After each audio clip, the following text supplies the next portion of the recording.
LOL, testing. I'm testing while I'm live on my hold screen. Hi, everybody.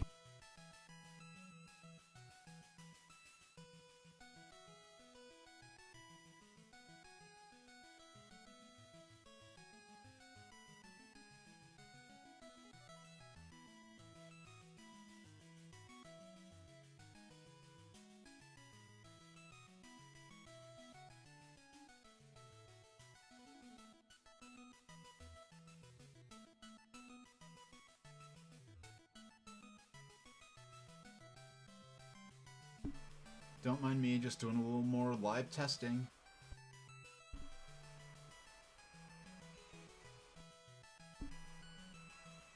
Doing a little more live testing, excuse me please. Thanks for bearing with me.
Hey everybody, I hope my sound is balanced good with the hold music. But we're just going to jump right into my full screen view, which I have not used in a long time. I actually had to set up my new microphone and my new camera for it. I used to do little intros like this full screen. There wasn't too much of a purpose for it, but now that I'm kind of showing off hardware a little bit with this stream, got my console cam down there in the corner. So this is the Analogue Pocket. This is what we're going to be playing the games on today. I want to first, right now, Balloon Kid is sitting in the cartridge slot, and I just want to show off some of what it looks like when you boot the game on. When you boot it on, the game just pops right on screen. It doesn't have the Nintendo logo that scrolls down because that was part of the Game Boy BIOS, and that's not, that's copyrighted Nintendo. This doesn't use any copyrighted Nintendo BIOS or IPs or anything like that. This mode I have it on is the mode that replicates the original green screen of the original Game Boy. The other modes for original Game Boy games, we're going to be playing most Game Boy Color today, really, but if you go into tools, this isn't the best. Okay, no, settings, systems for Game Boy. So we also have, I just want to go to display mode. So we also have what they call Analog GB, which is just, the gray, just the pure the screen as it is. Then they have original DMG, DMG being the code name for the original model of Game Boy, DMG 001. So it's the Game Boy mode. Then there's, hold on, the Game Boy Pocket mode, which is a little more gray, like the screen of the Game Boy Pocket. But the mode I thought was coolest was this simulates the colors of how the screen looked on the Game Boy Light, which is a Japan-only variant based on the Game Boy Pocket. It was Pocket. It was slightly larger, and it had a front lit screen similar to the lights in a lot of those 90s light up digital watches, where it had this green frosted kind of look to it that's hard to describe otherwise. But they could actually have the games look like that, which I think is a mode I'll be using a lot when I play it by myself in handheld mode. I've mostly played it on stream so far. I haven't played it casually by myself much. Now, inexplicably, they also have what they call Pinball Neon Matrix, which flat out just makes this look like a Virtual Boy game. Hey, Well, am I saying it correctly? Oh, your Pocket arrived today, huh? Oh, well, congratulations. I'm glad you're able to get yours. I really, even when I purchased it, when there was that mad rush to get the pre-orders, I never imagined it would be such a big deal where, celebrities are tweeting about, oh, I can't get mine for another 2 years or something like that. This mode, which makes the Game Boy games look like Virtual Boy games, I really do feel like I'll be using this ironically on my own. But I really, the Game Boy Light, the Game Boy Light mode is amazing. The original Game Boy mode is amazing. So far, you're playing Tetris and Pinball Matrix. Oh, that must look really cool. So far, my main disappointment with the Analogue Pocket is that you cannot use these different filters, particularly the original DMG mode. You cannot use this mode when you're playing with the dock. I expect that these other filters, other color display modes, might be featured as options with the dock in future future updates. One feature. Now, yesterday I was playing Game Boy Pocket games. Today I'll be playing Game Boy Color games. Now, I will have the. It's funny because I had Game Boy Color right when it came out, but I basically used it as a way to play my black and white Game Boy games in higher resolution and with and on a smaller, sleeker device. The only Game Boy Color game I owned at the time was Pokemon Gold. Hey, Cat's Eye, it's been a while. How am I doing? Oh, I'm doing great. I'm just demonstrating the Game Boy, the Analogue Pocket. Yesterday I used original Game Boy cartridge. I have Balloon Kid in there now. Today we'll be playing mostly Game Boy Color games. And the only Game Boy Color game I owned back in the 90s was Pokemon Gold and Silver. My original Game Boy I owned was the DMG Game Boy. I did not have a Game Boy Pocket until 2006 or 7. I got Game Boy Color when it came out, but I didn't buy. Oh, thanks for the subscription, Cat's Eye. I'm working on commissioning an artist for some emotes eventually. I've got my console cam down here in the corner.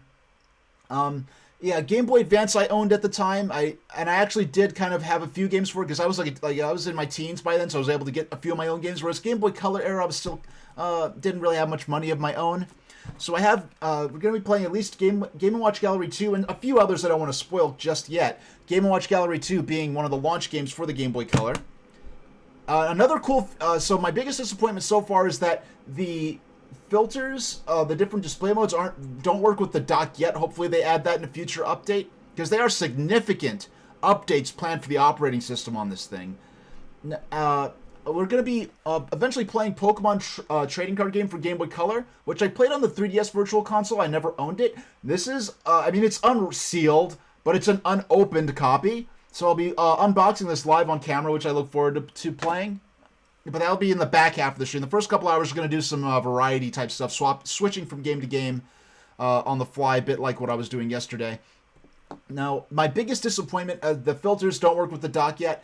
My biggest surprise is the fact that you have the option for these black cartridges were dual mode games where it played in full color on Game Boy Color, but played in black and white on Game Boy Pocket or the original Game Boy. You have the option, years ago when they first announced Analogue Pocket, I'm like, man, it would be cool to have the option to boot these games up, these dual mode games up in Game Boy mode, which you don't have on official thing, like official Nintendo produced things like the Game Boy Player, but they actually included that as an option, which is amazing, because like Pokemon Pokemon Gold and Silver, for instance, with a game like that, I played the original Pokemon Gold and Silver. And by the way, this is I do not collect complete in box. I just found this at a thrift store for like $5 and got it. Actually, no, I didn't find it. My mom got it, and she brought it. She gave it to me when I visited her one day, and it was like, hey, surprise, here's a, so that was cool. Thank you, Mom. Yeah, this is... Pokemon Gold and Silver was the only Game Boy Color game I owned at the time Game Boy Color was a current system. My friend never had a Game Boy Color. He played Pokemon Gold and Silver on his Game Boy Pocket. And I was thinking, like, what a different experience Pokemon Gold and Silver would be played in black and white. I have the option to play these dual mode Game Boy Color games in black and white with this system, which is going to be amazing. So we're gonna demonstrate that later. And also for Game Boy color games such as Oracle of Ages and Seasons for The Legend of Zelda or Shantae, which have special benefits when played on the Game Boy Advance, you have the option to boot Game Boy Color games in Game Boy Advance mode. So they have lots of really obtuse options, like the ability to launch. Who wants to play? Who would go out of their way to get Legend of Zelda: Link's Awakening DX and want to play it in black and white? Who, like 12 people want to do that in the world? I'm one of them, and they may put that feature in. I'm really surprised by that and by what they may add in the future. So I'm going to turn the system off. Now, if you do not see, if you're not familiar with this, the classic load screen where the Nintendo logo scrolls down and goes ding. That's not in here because that's part of the copyrighted BIOS of the original model Game Boy. So we're going to pop in Game & Watch Gallery 2. Now, one thing I have heard people commenting, and it is true, because the sheath on this is designed to accommodate the adapters for Game Gear and other systems to come in the future, and Game Boy Advance and Game Boy Color games. So the sheath on the original model Game Boy came up much higher. So it is possible to you could very easily, without much effort, touch it and knock the cartridge crooked. I don't think that's going to be a problem in normal use, but it's something to note as a potential vulnerability of the system. On the back has nice ridges like the ridges on the battery case of the original Game Boy. So we're just going to boot this on. It boots up to the menu. You have the option to set it to boot up into... Please wake up. There we go. You put down the pocket... okay, so that actually has happened to you. Yeah, so they could either do it like this, or they could have gone with the Game Boy Advance style solution where Game Boy Advance cartridges fit in flush with the system, but Game Boy Color and Game Boy games stick out halfway out of the unit. So they kind of chose the lesser of two evils here. Having to engineer a cartridge slot that would be compatible with not only several different shapes of Nintendo cartridges, but many like non-Nintendo cartridges and their adapters in the future. They kind of had to make this sacrifice. So that's a potential vulnerability of the system. Now, it's true that a lot of the more higher end, like the tech blogs that have higher production values and stuff, they put out much sexier video footage of how this works and everything than me. To be honest, even though those aren't paid reviews, those are professional companies doing unpaid reviews with units that were donated by Analogue for review purposes. However, some of those ads, because they tend to have such positive impressions of them, they can come off a bit like a commercial, a bit like they're trying to sell you something. I'm going to be frank, the production values aren't as high, but I'm going to tell you like it is. Now, I'm a huge fan of this device. I'm very happy with it so far, but I'm going to be real with you. Now, I've been playing... Now, I'll set this in the dock at this point. And, yeah, there you go. So, I've been playing with... unplug there. I've been playing with the 8BitDo SN30 gamepad from 8BitDo. I got this... This shipped a day before... This shipped, like, the day before yesterday. I streamed Mr. Goemon on Nintendo Switch. I tested that with this controller. It didn't occur to me till just a few days ago. Oh, wait, I'm going to need a wireless controller to play with the dock because it doesn't include a controller. Like, I have the Analogue Mega SG. I can just use my Genesis pad with that. I realized, oh, I'm going to need a custom pad now with 8BitDo controllers, or 8BitDo. These can sync with the system without the use of a dongle or of any kind, which is nice. I guess Analogue's always had a unique relationship with 8BitDo, so I guess they're able to work something out where there's some sort of firmware or something built into the dock. The dock does have updatable firmware of its own. I haven't performed any of the updates yet, and I haven't needed to. Now, I have about halfway through yesterday's stream, I had to unplug the dock, that's power cord, and plug it back in because it started being funky. About halfway through yesterday's stream, the wireless started acting funny. I'm not sure if it's the controller or the dock, because when I played with the Nintendo Switch, it worked fine. For the first couple of hours of yesterday's stream, it worked fine. I just plugged it in using USB-C and for the rest of the stream, and it worked fine. I've done a little testing. Now, 95 or more % of my gameplay has been docked and live on stream. So we're going to go ahead. We're going to go into... oh, yeah, I have a stream deck now. I can just push the button. There we go. No, wait, that's not... That's the wrong button. That's the button to... Okay, so this is the layout that I made for the system. For the sake of to be completely clear as to what's going on here, this system does not include this frame. This frame is something that's part of my layout. There are no references. Well, I can show you right here in the system. There are no references to Gameboy by name. Like when you see system, you have GB, GBA, GG. They do not describe these things in terms of the official trademark names to avoid having any trademark issues. But I can't show it on here because these modes are disabled in this version of the operating system. Hopefully they add them. But when it says when you go through the different Game Boy display options, it says DMG mode, GB Pocket mode, or GBC mode, or whatever. It doesn't use the official names of the systems, but you understand what they're talking about. Now we'll play the cartridge. We'll just boot it on up. Now notice it does not have the traditional... Oh, we're not ending. We have to bring up... And next game in. Yeah, no, no mention. They don't mention anything by name. The original Game Boy logo that was part of the Nintendo BIOS, that's not included here. Do I need to turn up... I may need to turn... I just had barely enough time to set all this up. Do I have to turn up the game audio at all? Looking at my mixers, it looks pretty balanced. But, it looks balanced. Now, this is the first time I'm actually playing this game. Oops, I dropped my cartridge balloon kit. I have to pick that back up. We're going to be playing all Game Boy Color today. So we're going to start. I'm going to get my timer up. I'm going to play the first half of the stream. I'm going to play a few games, 4 games of my choice. Well, actually, the entirety of my Game Boy Color Dual Mode and Game Boy Color exclusive collection, actually.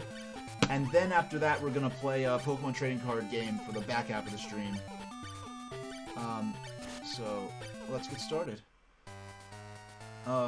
You bought this one for Pocket. You haven't played it yet either? Yeah, I forgot. Frankly, I forgot I even had this. Like yesterday, I forgot some of the games, the Game Boy games I played yesterday.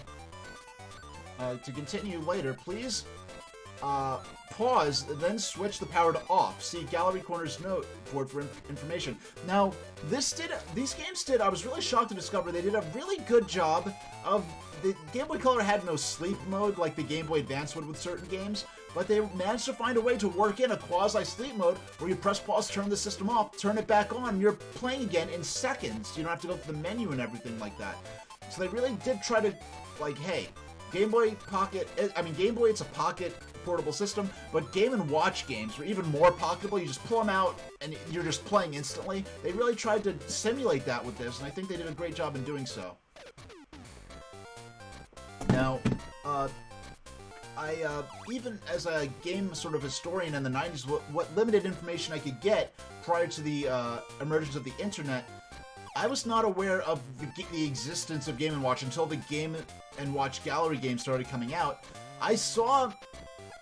I remember when Game Boy Color came out, and I didn't see it myself, and my first system was Game Gear. And when I think a color handheld, I think of a lit screen. So this is my first time seeing, when my friend had this game, seeing a color screen that had no back or front light. It was very strange to me. So let's try.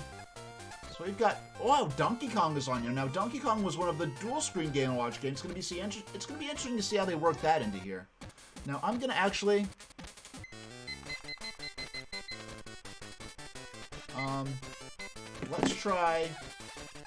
Let's try Modern Mode, because, frankly, Modern Mode will make it easier to tell...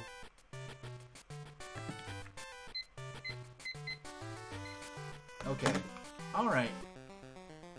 Yeah, what I've found is that, like, the classic mode, especially when it's not just classic mode, but it's like recreations. It's 8-bit recreations of even less sophisticated hardware, and some of these Game & Watch games did maybe try to push the envelope in terms of what's possible to reasonably display with those simple LCD graphics. Certain games like Ball or Oil Panic really got it right, where they have, you know, nice mix of action, but it's not too hard to figure out what's going on. On the other hand, other games, maybe even like Mario's Cement Factory, I think it was called, are maybe a bit too complicated, where I can barely tell what's going on until I went ahead and played the classic mode. I mean the modernized mode, and I'm like, oh, so that's what I'm looking at. These are supposed to be yeah, sometimes the graphics, they really just sort of push the envelope a little too far.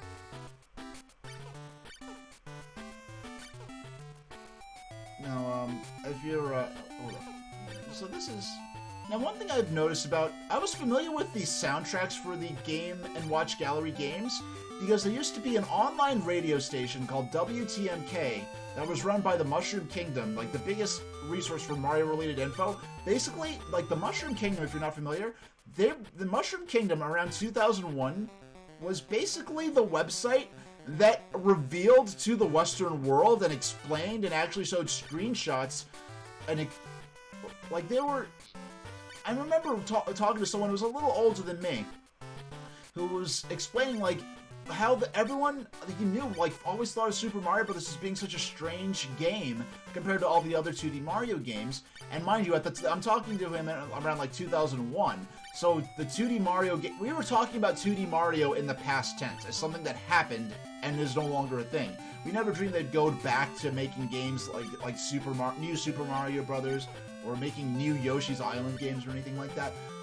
But it wasn't known that that Super Mario Bros. The Lost Levels on the Super Nintendo was actually the real Super Mario 2 that released in Japan under the name Super Mario Bros. 2, and they were called The Lost Levels, and they brought the compilation to North America. Meanwhile, what we called Super Mario Bros. 2 was originally a game developed by the same creators as Super Mario, the Super Mario Bros. 1 and 2, but, you know, Doki Doki Panic, which was a tie-in to a Japanese World's Fair style event run by a Japanese television station. And really, we had no way of knowing about this, you know, in the early days of the internet. And it was around 2000 or 2001 that the Mushroom Kingdom fansite, which I believe still exists today, were the ones who really broke this and got this information out there around the time that Super Mario Advance came out on Game Boy Advance. What was I getting at with all that? How did I get on that tangent about talking about Doki Doki? Oh yeah, I was just talking about how...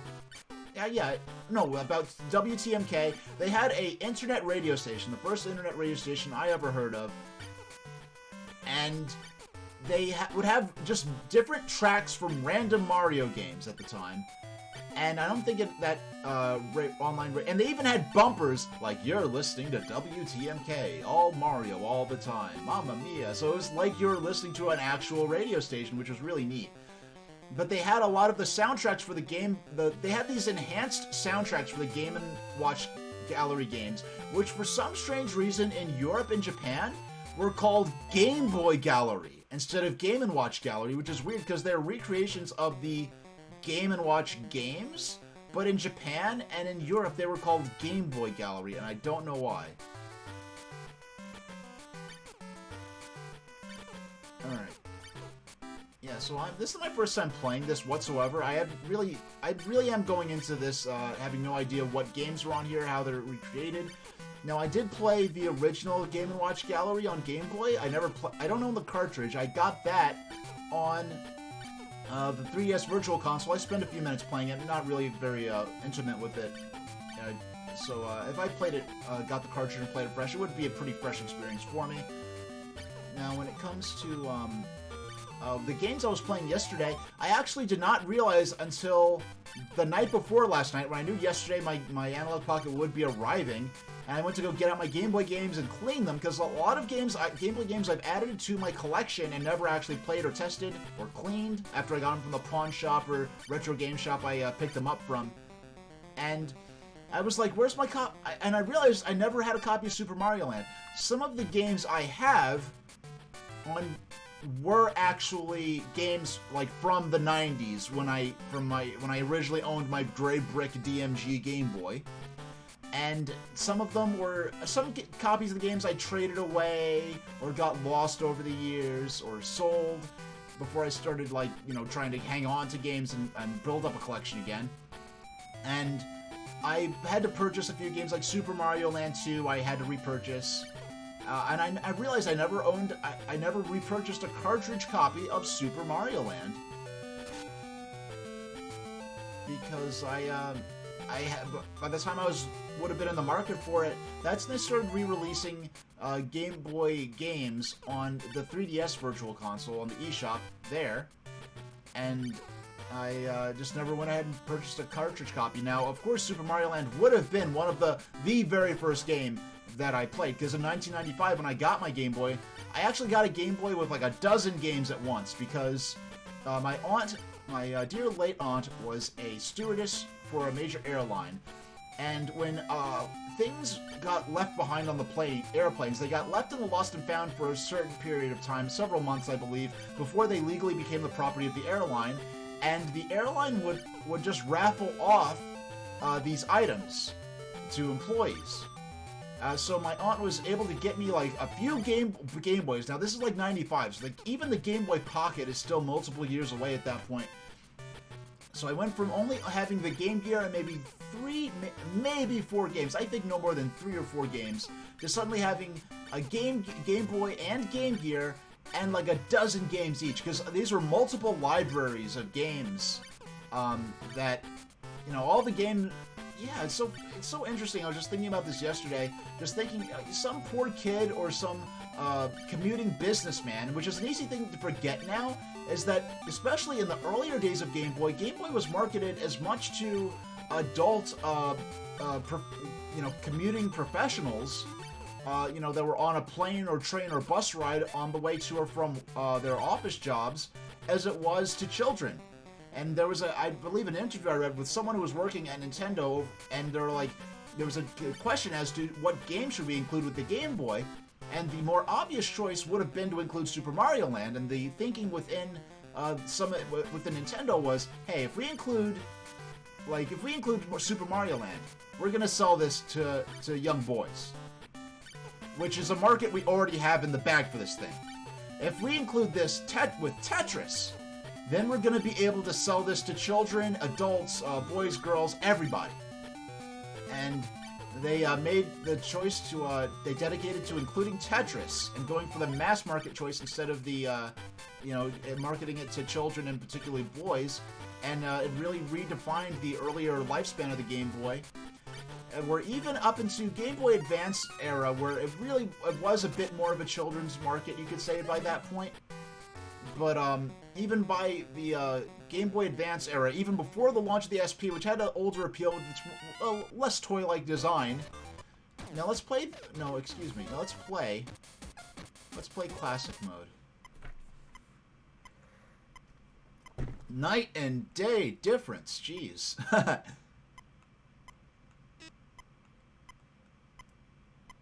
Now, I did actually have an opportunity. I did, around this time period, I did come across in a thrift store a bunch of I guess someone grew up and I guess their parents, they either got rid of all their Game & Watch stuff or their parents did. And they had just all these Game & Watch units for only a couple dollars each because they weren't collectible or they were uncommon. It's the only time I ever saw Game & Watch games just for sale in a used game shop outside of, like, you know, a retro or vintage game shop selling them at higher prices as vintage items. And they were only a few dollars each, and I was still a kid at the time. And I was like, to my parents, like, oh my gosh, these are Game & Watch systems. These are, like, you know, from Nintendo's history. But my parents really didn't understand the appeal at the time. They're like, oh, you already have Game Boy, and that's better, and we're not getting you these rinky-dink little games when you already have, like, a Game Boy. You know, when you're a parent, you got to make an executive decision. You know, like, okay, how many electronic games does my kid need or whatever? If we were in that situation just a couple of years later, I think my parents probably maybe would have appreciated the appeal or understood it a bit more. Because my parents were actually and are gamers actually still. But, you know, you got to make calls like that sometimes when you have a kid. And so that's the decision they made at the time. And at the time, I wasn't, like, upset. I was disappointed. But looking back on it, like, I understand why they made the choice they did. And even a couple years later, I think it would have better understood. And this is before I got my mom, in particular, into gaming. I was showing off my copies of Yoshi and Tetris. Because my mom, both me and my mom, had our own OG DMG Game Boys. Now, that timer's... Okay, let's give one more round. I like how the shark, where it says miss, I like how the shark has that big, toothy grin, that evil grin, like, I do like that. Now, these are some of the, Game & Watch, depictions. Now, there's no... The concept of Mr. Game & Watch is something that was sort of added into the Game & Watch lore retroactively, due to the appearance of the Mr. Game & Watch character in Smash Brothers. That sort of... And Mr. Game & Watch was really more a way to add a sort of generic, all-encompassing... it was a way to depict the legacy of Game & Watch into the Smash Brothers universe. But there was no... the actual specific Mr. Game & Watch character... But this is one of the games where the in-game characters actually do resemble what they ended up coming up with for Mr. Game & Watch. I'm going to play this one more time. One more time. We're going to play one more round. Okay, one more round of this. Now, this is one of the Game & Watch games where the actual... Like, if I jumped into this, I can understand what's going on. Games like Fire or Ball... I can understand what's going on without having it be explained to me or having to look into the modern mode first in order to see what it's like. Oh, and by the way, I'm playing with the 8BitDo controller in wireless mode right now. As I was playing for the first couple hours of yesterday's stream when I was playing black and white Game Boy games. Now, okay. Now, I'm going to do something I was planning to do part of this, but not all of this. I'm going to do this live. I'm going to use a layout I was actually using yesterday. I was not planning to do this, but we're going to give this a shot. And by the way, the Game Boy Color model that I owned at the time, now I did not have Game Boy Pocket. I went straight from the original DMG Game Boy to the... Man, this game gets hard... This game gets difficult. I'm on Game A, which is the easier mode, actually. It gets harder a lot quicker than the, Now, why don't I... Now, power... Sleep Pocket... No. Tools... Now, do I have to... I'm going to try to do something now. Quit game. Game scoring confirmed. We're going to quit out of that game. And we're going to... So, settings. Systems. Game Boy. No, hardware. Force GB mode. Alright, here we go. So, when we boot this up... I'm going to try this. I wasn't planning on doing this specifically, but when I boot this up, it should boot up as though it is an actual Game Boy game in black and white. So let's try give this a shot. Hey, it worked. It worked perfectly. So for the next hold on a second. Excuse me, I'm not used to, I'm still not used to this apartment building, so when people are walking upstairs or downstairs, I'm like what the heck's going on? Who's in here? I should be by myself. Like, it makes me get weirded out for a second, so I had to... Alright. So we are now in Game Boy mode. Unfortunately, I don't have the options to display with the black and... with the... Now, I'm slightly... It's cropped off very slightly, because... I think the Game Boy Color dimensions are very slightly different than... So let's try... Yeah, for the next 5 minutes, let's play modern mode, because this shows off more. Yeah, so that's really neat, and it's cool that you can quit out of the game while you're playing.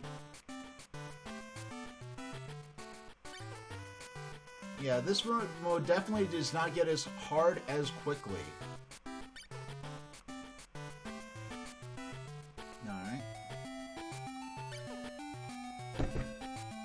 And because this game, you know, this would be a good game if you're on the subway, right? Or on the bus and you're like in standing room only. This wouldn't be a bad game to play on a Game Boy. Especially because this is a game that you can play this particular game within Game & Watch Gallery is played entirely with the D-pad, which means you can hold the system with one hand. A little harder with the DMG Game Boy, a little heavier, but with Game Boy Pocket it would work just fine. Man, I can't believe it's almost been it's closing in on a half hour already, which is really kind of freaky. Well, frankly, I think at this point we've had our fill of so we'll quit out of the game. Confirm. No. We want to quit out of the game. Quit game. Confirm. So I just want to test out the mode to force it into Game Boy mode. So tool. No, that's controllers. No. Settings. Systems. GB. Hardware. We're going to turn off Force Game Boy mode. I'm going to play the cartridge to boot up into Game Boy Color mode. Hey, there we go. Be a beautiful color. So let's play another game. Let's play Helmet. I have no idea what Helmet is. Let's try in classic mode and see if I can figure out what... Oh, wait. Okay, I'm just trying to get the characters... Oh, I got hit in the head. I'm like, oh, this should be simple enough. Immediately gets hit in the head. It's hard to judge exactly what's going on. Yeah, this worksite seems to... Wait a second. Oh, I have to wait till the door is open. Alright. Yeah, this worksite is definitely an OSHA violation. And this is game A, so it gets hard really fast in relation to... man, this is tough. This is... because the graphics are so crude, you can't quite tell how close something is to falling or not. So what I'm doing kind of here almost feels like the opposite of fire, I guess you could say. So I have to wait till... But the thing is, this game is called Helmet. The guy is wearing his hard hat. He's wearing his PPE as per OSHA regulations, so it's kind of funny how getting hit in the head still makes you lose a life. No, you don't lose a life, you just get workers' comp. Okay.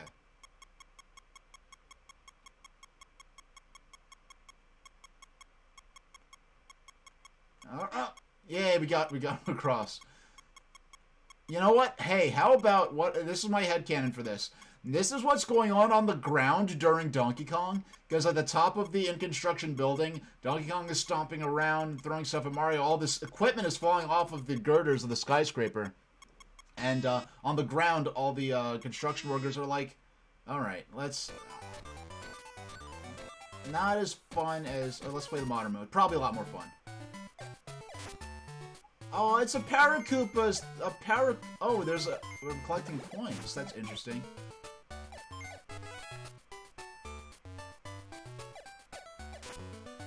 Yeah, it's...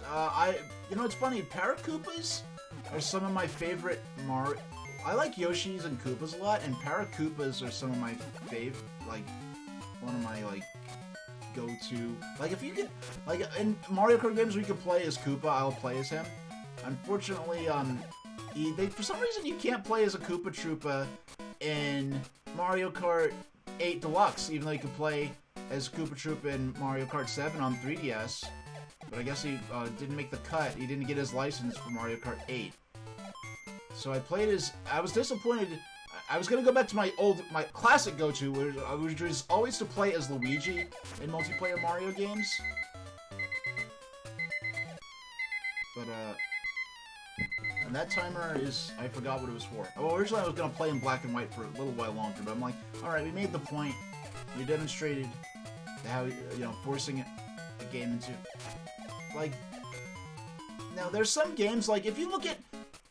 in Game Watch Gallery 4, if you look at the modern version of Fire compared to the 8-bit version, it is basically the Game & Watch game with modern graphics. Right? Or better graphics, I guess, because these graphics aren't modern anymore. They arguably weren't even modern when the game came out. Because, yeah, for something like Fire, it's more of a direct translation of what's going on in the Game & Watch version. But here, they've almost fundamentally reinvented the game. Well, not fundamentally, but it's like, it's a different game. To the point where... Like, there's some Game & Watches, like Fire. I would love to have a Game & Watch of... If they made a Game & Watch of Fire, I would love that. If they made a Game & Watch of, you know, there's that Game & Watch ball replica you used to be able to get through Club Nintendo. You could probably find that on eBay for an exorbitant fee. But a Game & Watch of the original version of Helmet, I would not be into that. That doesn't seem like I'd have that much fun with it. A Game & Watch of the Parachute game... Not as fun as Fire, but it would be fun. Okay. But yeah, it seems like, compared to Game & Watch Wait, I'm playing as Wario! I just realized that. I was playing as Mario before, and now I'm playing as... Was it always Wario? Was I playing as Wario this entire time and I didn't notice it? No, because the red nose and the evil smile, and the mustache, that has to be Wario.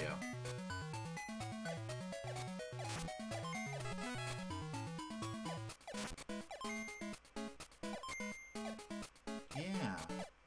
I'm used to these games, even in the modern version, where you basically get points through only one mechanism, whereas here you're getting points for getting coins as well as for getting through the door.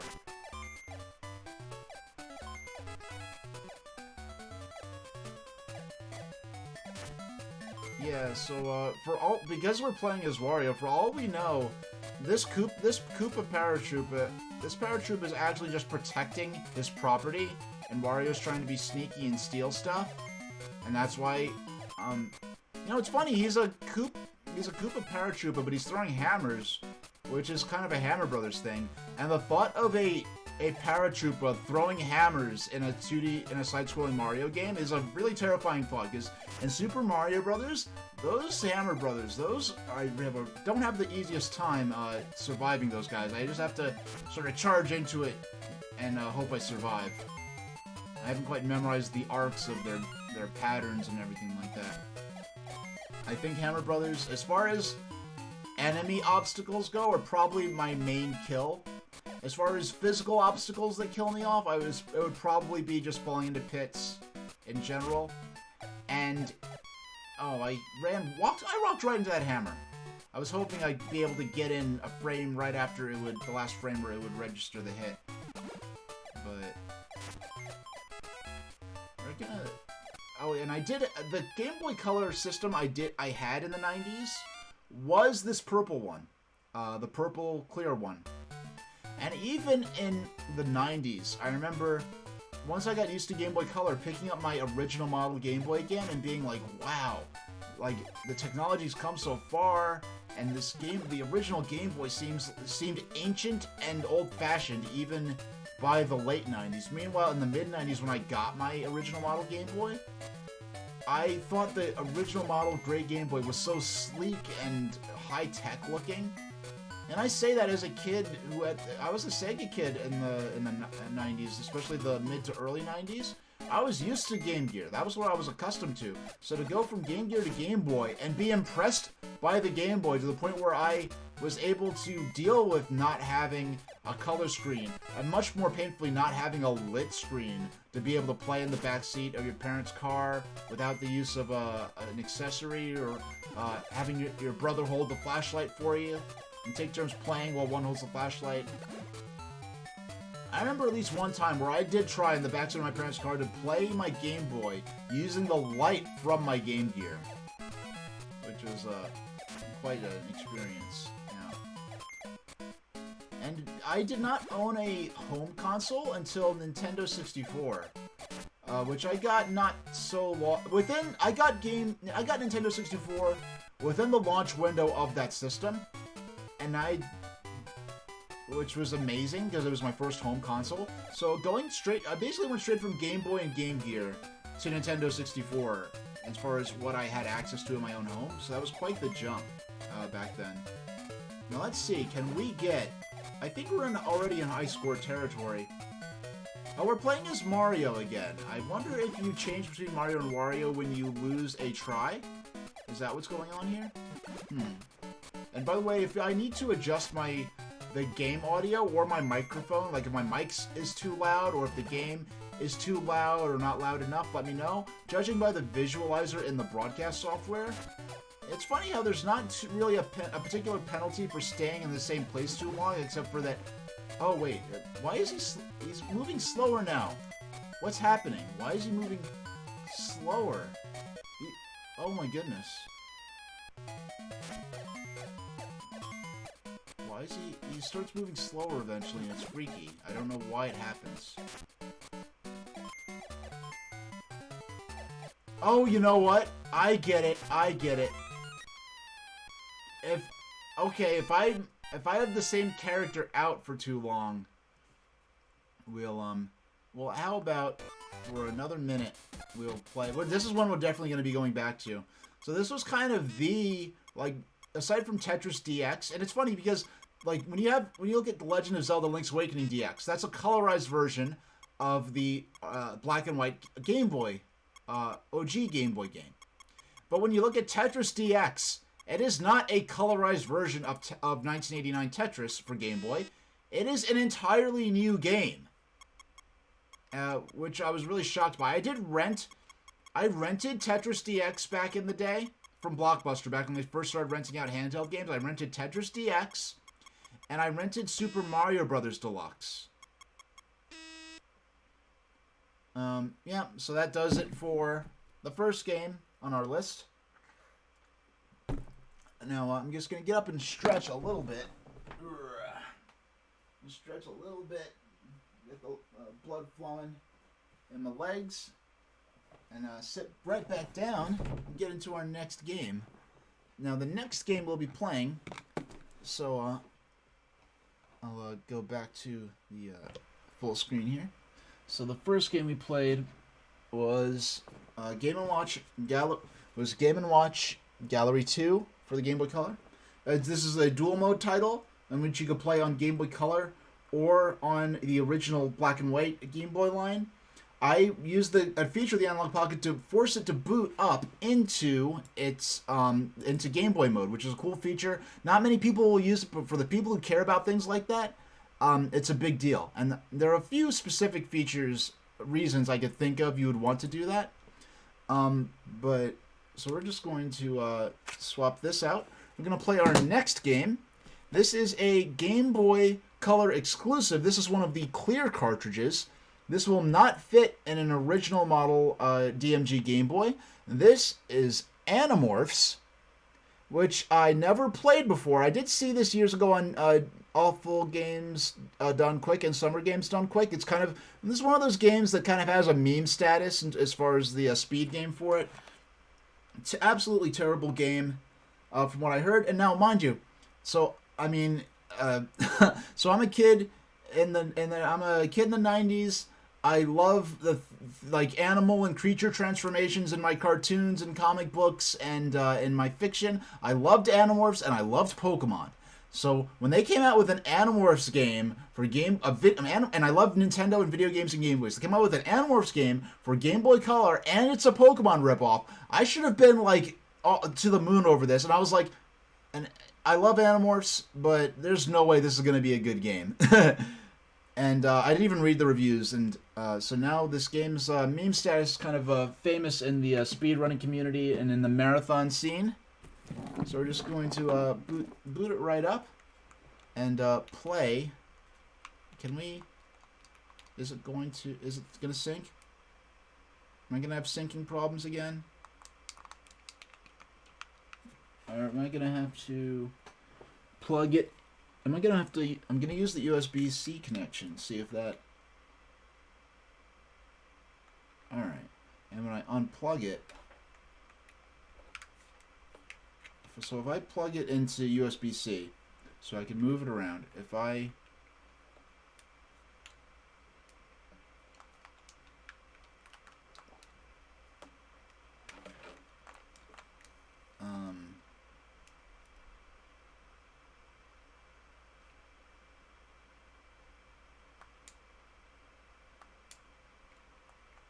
Alright, so it's the controller. I'm having trouble syncing this. I'm sure I'm just maybe not using... I'm new to using these third-party sort of universal wireless Bluetooth controllers where there's all these different options. Okay, so I'm just going to go ahead and use the USB connection because it's reliable. We're using wireless before. Oh, I need to put the headphones in. Oh yeah, and I need to go over to the Game Boy Color layout, and I need to start the timer. Now this is a game I'm definitely going back to, and I do also plan to do an Amazon... let's see, let's look at the... I feel like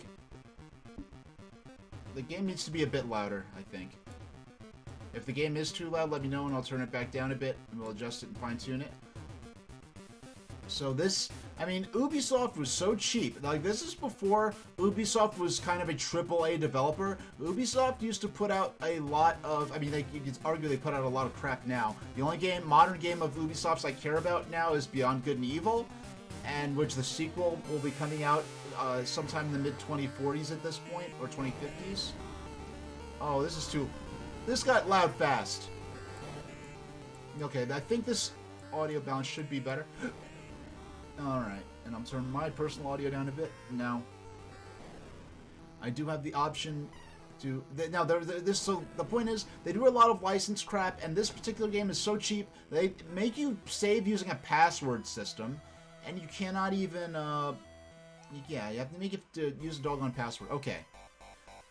Now, hold on.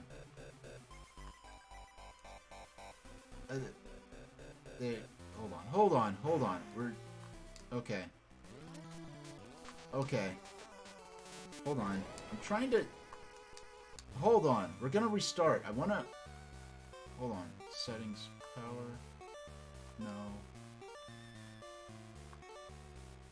Okay. Alright, I'll just do it now. If you're not familiar with Animorphs, it was a book series from the 90s. It was, something... It was kind of one of those things that was running alongside Goosebumps in the mid-90s to late 90s and early 2000s. by which one I fell off of it years earlier, but there's about 5 kids. They get the power to transform into animals so that they could fight mind-controlling aliens. A very post-Cold War, pre-9/11 sort of mindset, where, like, America has no enemies, so it's kind of like...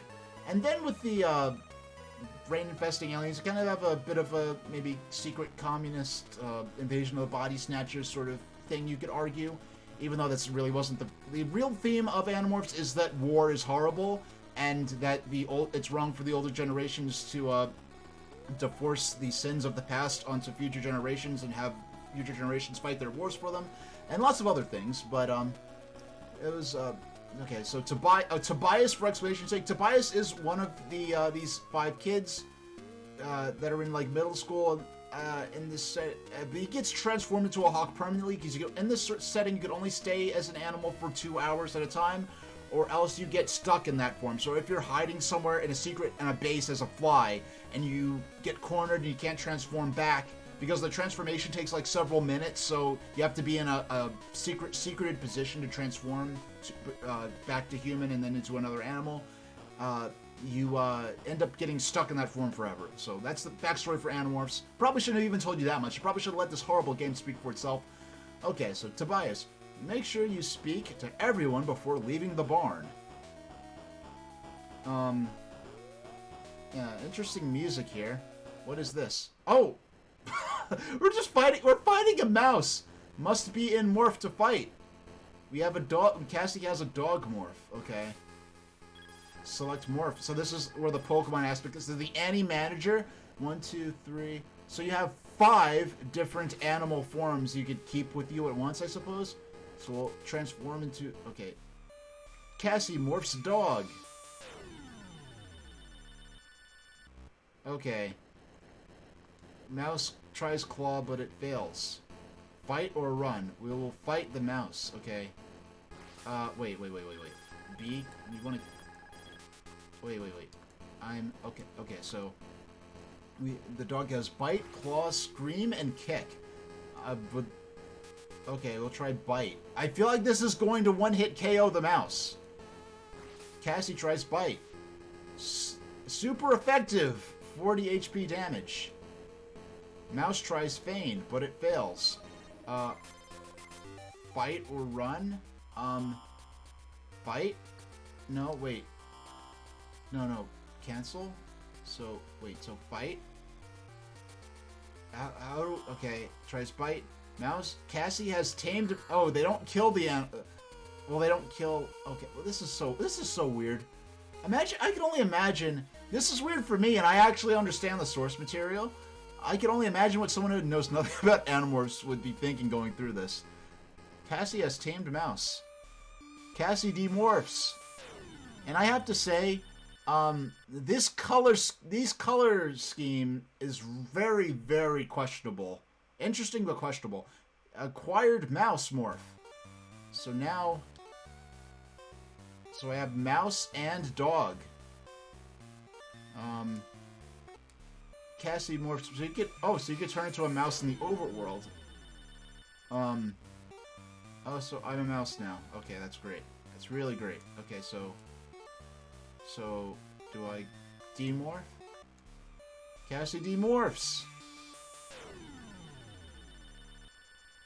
Okay.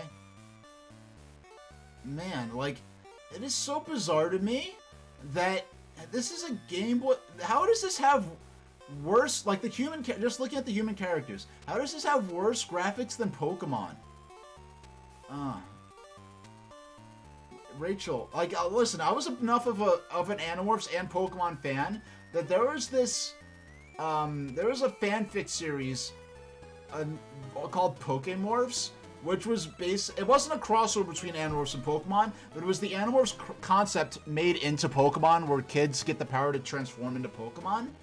But if you look up Pokemorphs, this was so long ago that if you typed in Pokemorphs into Yahoo, you would get that fanfic. You wouldn't get, like, furry pictures of anthropomorphic Pokemon, which I guess was for the better. But anyway, okay. So let's... Rachel, this morphing power is totally cool. Okay, thank you. Marco, remember that you can't speak to humans while morphed. Tobias, things are bad. At the pet shop, go talk to the owner. Get some good morphs. Find the pet shop in the mall. Wow, this font is terrible. And I'll check in later. Now, one thing, I'm gonna give them credit. Now, when they are in animal form, they communicate with each other through what they call thought speak, and thought speak is represented in like those brackets and the Animorphs books, and here they represent thought speak by putting it in italics, which is a lot, actually pretty interesting. It shows they care. There's some care for the source material. I just don't think they had the time or the budget they needed to pull this off correctly. And with the text in such low resolution to begin with, having this in when you have a low resolution font on an 8-bit system to begin with, having that in italics does not help with the readability. I mean, that's the reason why a lot of very few Japanese games tend to use katakana or hiragana. Very few of them use the kanji, because kanji is so much more ornate and intricate and detailed that these 8-bit systems often couldn't render it reliably in a readable fashion. So, okay. So let's talk to Axe. Oh no, note from Dad. I just got a call from the pet shop. The animals are out of control. Something is making them act crazy. I have to go check on other animals at my office. See you later, Cassie. Now, for context's sake, new password generated. Press select to retrieve password. Okay. Now, Cassie had a barn that that was part of a wildlife clinic. It was a former farm that they turned into a wildlife clinic, so there were always different animals there that the kids would have to touch an animal like a real non-transformed person. They'd have to touch the animal for like about 10 or 20 seconds in order to acquire its DNA, and from that point on they could transform into an exact copy of that particular individual animal. They couldn't just see something like, oh, I want to be a tiger, oh, I want to be a fox, oh, I want to be a snake. They'd have to actually find that animal and touch it. And with the larger animals like tigers or bears or whatever, it was a bit of a risky process to even be able to touch it. I mean, just the fact that the note, this is supposed to be a note on the fridge, and it's the size of the character. Now here's Axe, who is also a teenager, but he's a teenage alien. This species is called an Andalite, and the only way I can describe an Andalite is as they're basically centaurs with scorpion tails, but instead of a stinger, it has a blade on it. It's a little weird and complicated to even try to explain, or but okay, let's talk to Axe. Axe. Okay, we have to get the processors before the Yerks use them. No time to lose. Okay. Here's Jake. Guys, the situation is very serious. The Yerks have seized something huge. 4 Andalite processors were stolen. These processors have immense power. Just imagine what the Yerks could do with them. Everyone stay alert. We don't want to be captured. Okay. So it's time to, after 10 minutes, to finally actually leave the house. Okay. Oh. How are the... Whoa! Caught by alien... This is supposed... The whole thing about the Yerks is that they have this secret... this organization that poses as kind of like a youth group called the Sharing. And the Sharing was run by the Yerks, and they'd be like, oh, join the Sharing, and you join, and you get to do activities and go... I don't know, they'd go do picnics on the beach, or whatever they do, and when you become a full member, they take you to some secret base, and they infest you with a Yerk, and from that point onward, the Yerk is able to control you, but it's a covert invasion, so it can access all your thoughts and memories and continue acting like you. But in this version, they have alien species just wandering out in the open, attacking random teenagers. So, caught by alien, prepare for battle. Okay. So, at this point, we're morphing in front of a Yerk-controlled alien, which means that this character's identity is exposed. Pork Major tries Scream, but it fails.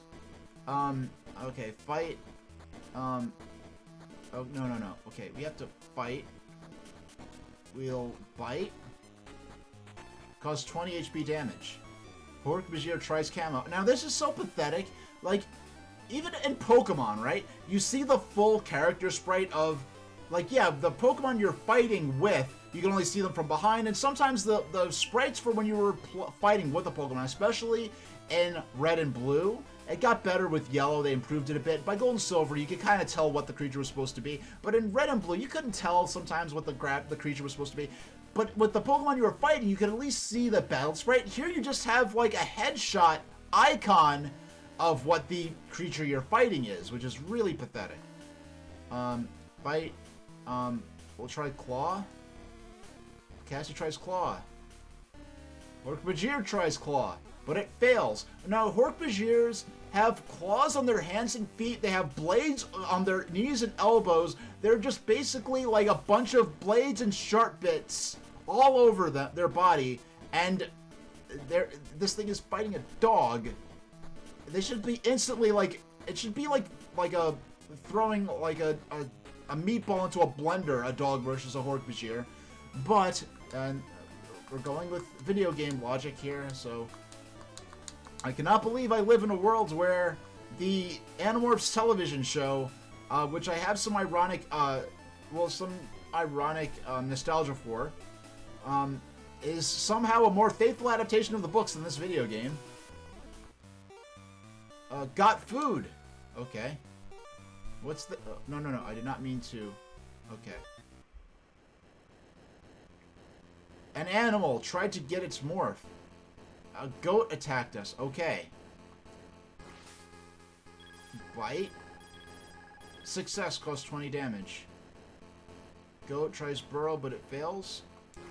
Okay, this is not like... Because this is a Pokemon ripoff, my instinct is, oh, I don't want to knock out the creature I'm fighting, because then I won't be able to acquire it, or capture it, or acquire it in this case.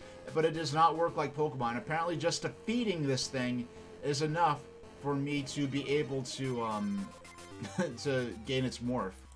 Okay. Cassie has tamed goat. Cassie demorphs. I'm glad they show me... I mean, I was like, okay, in the Animorphs books, like, the descriptions of the transformation scenes were some of the coolest parts, right? But, like, heck, I knew people who got those books and only read the transformation scenes. Meanwhile, me, I actually read the entire book and not just the transformation scenes. But, okay. I don't want to... Now, look at Annie... Okay, so I'll be... So if I get... Oh, no, I don't... I didn't mean to turn into a mouse. I accidentally... Okay. Demorph. Okay, A. Okay, we can skip the transformation scene, fortunately. Yeah, in the game... Okay, how do I... No, I don't want to... Okay. We're fighting another Hork-Bajir. Okay. Gnaw? Wow, okay. Bite. Kick? Tries kick? Okay. These are, in the books, a goat or a dog would not be the forms they would use to fight a Hork-Bajir. They would use like a tiger or a tiger, a wolf, and a bear at once or something like that. Now, mind you, I have not read through these books since the 90s. I do have the comic book adaptation of the first Animorphs book. They did a graphic novel version about a year ago that I did buy. They did one of book 2 as well. I doubt they followed through and did the rest of them. No, I do not have that handy. The closest I've come to rereading those books is watching the... What's the guy called? The Pop Arena Animorphs book guide episodes on YouTube, where he reviewed every single book in the Animorphs series. Got food? What is this? What is... Got an animal try to get its morph. Okay.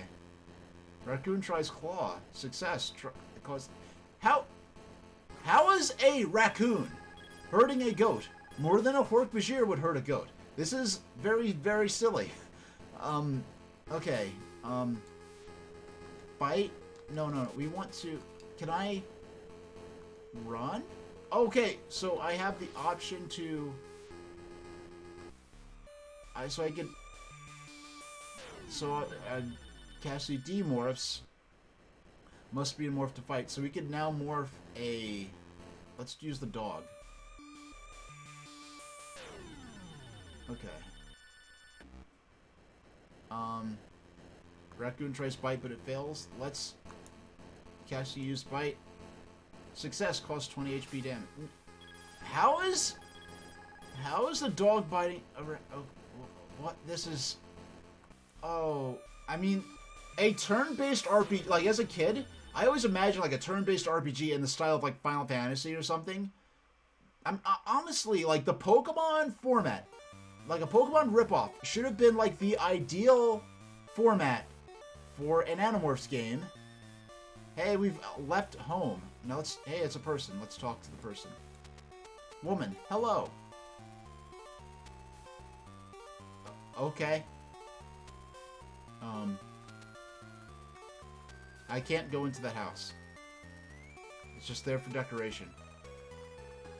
This is like... There's an animal running around. There's a person right there.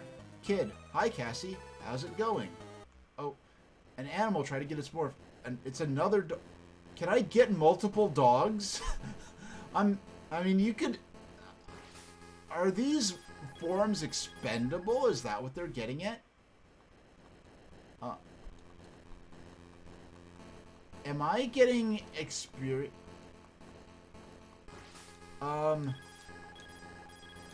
Cassie tries... Oh, now I'm a dog in front of the... What the... What?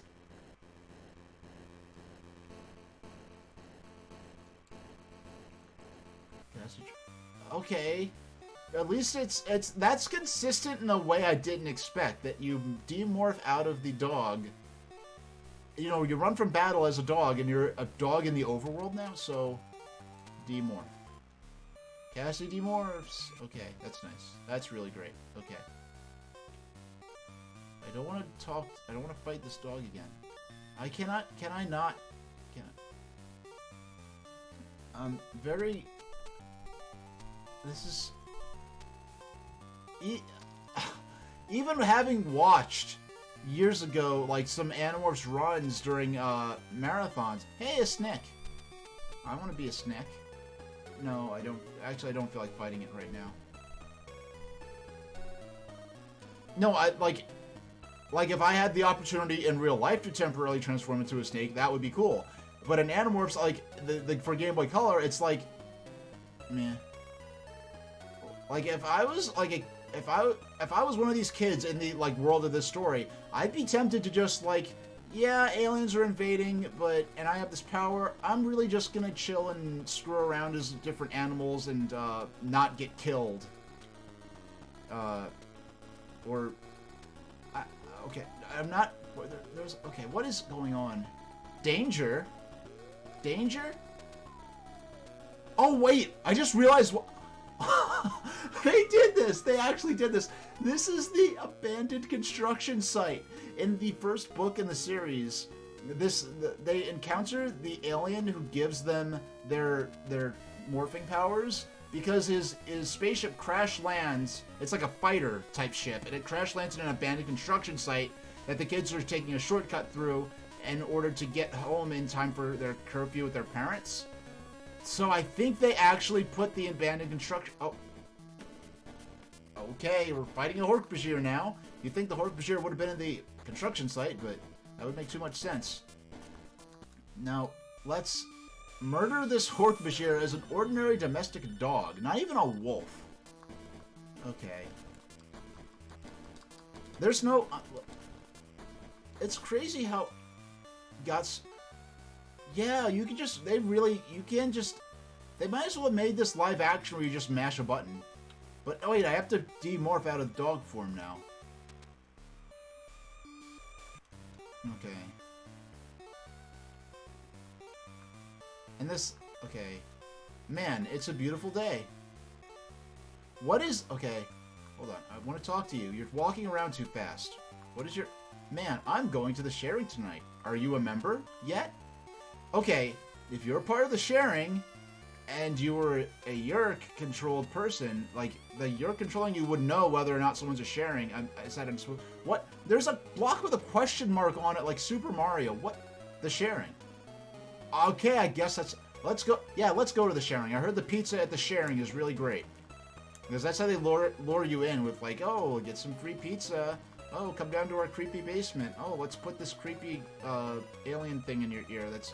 Now, I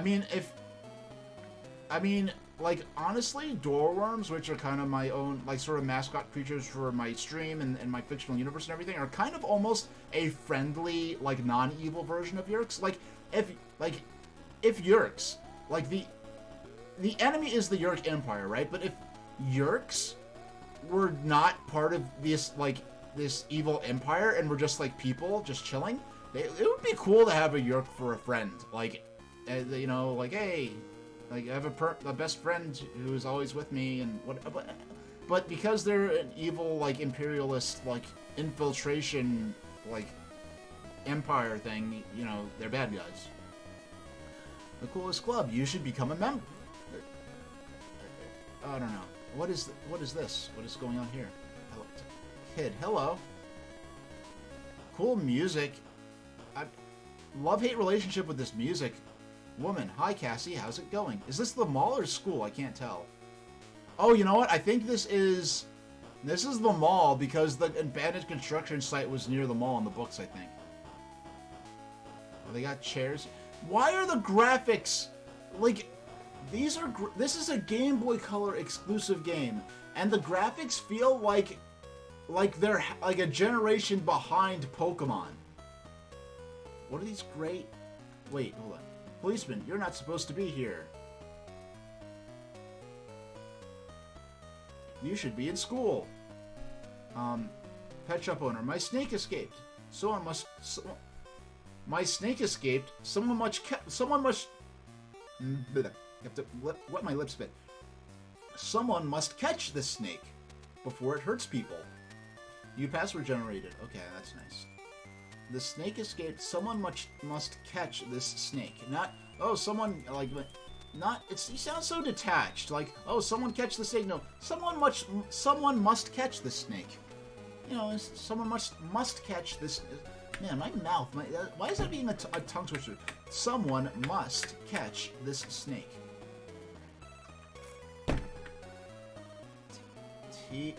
Tango Hotel... what is I in phonetic alphabet?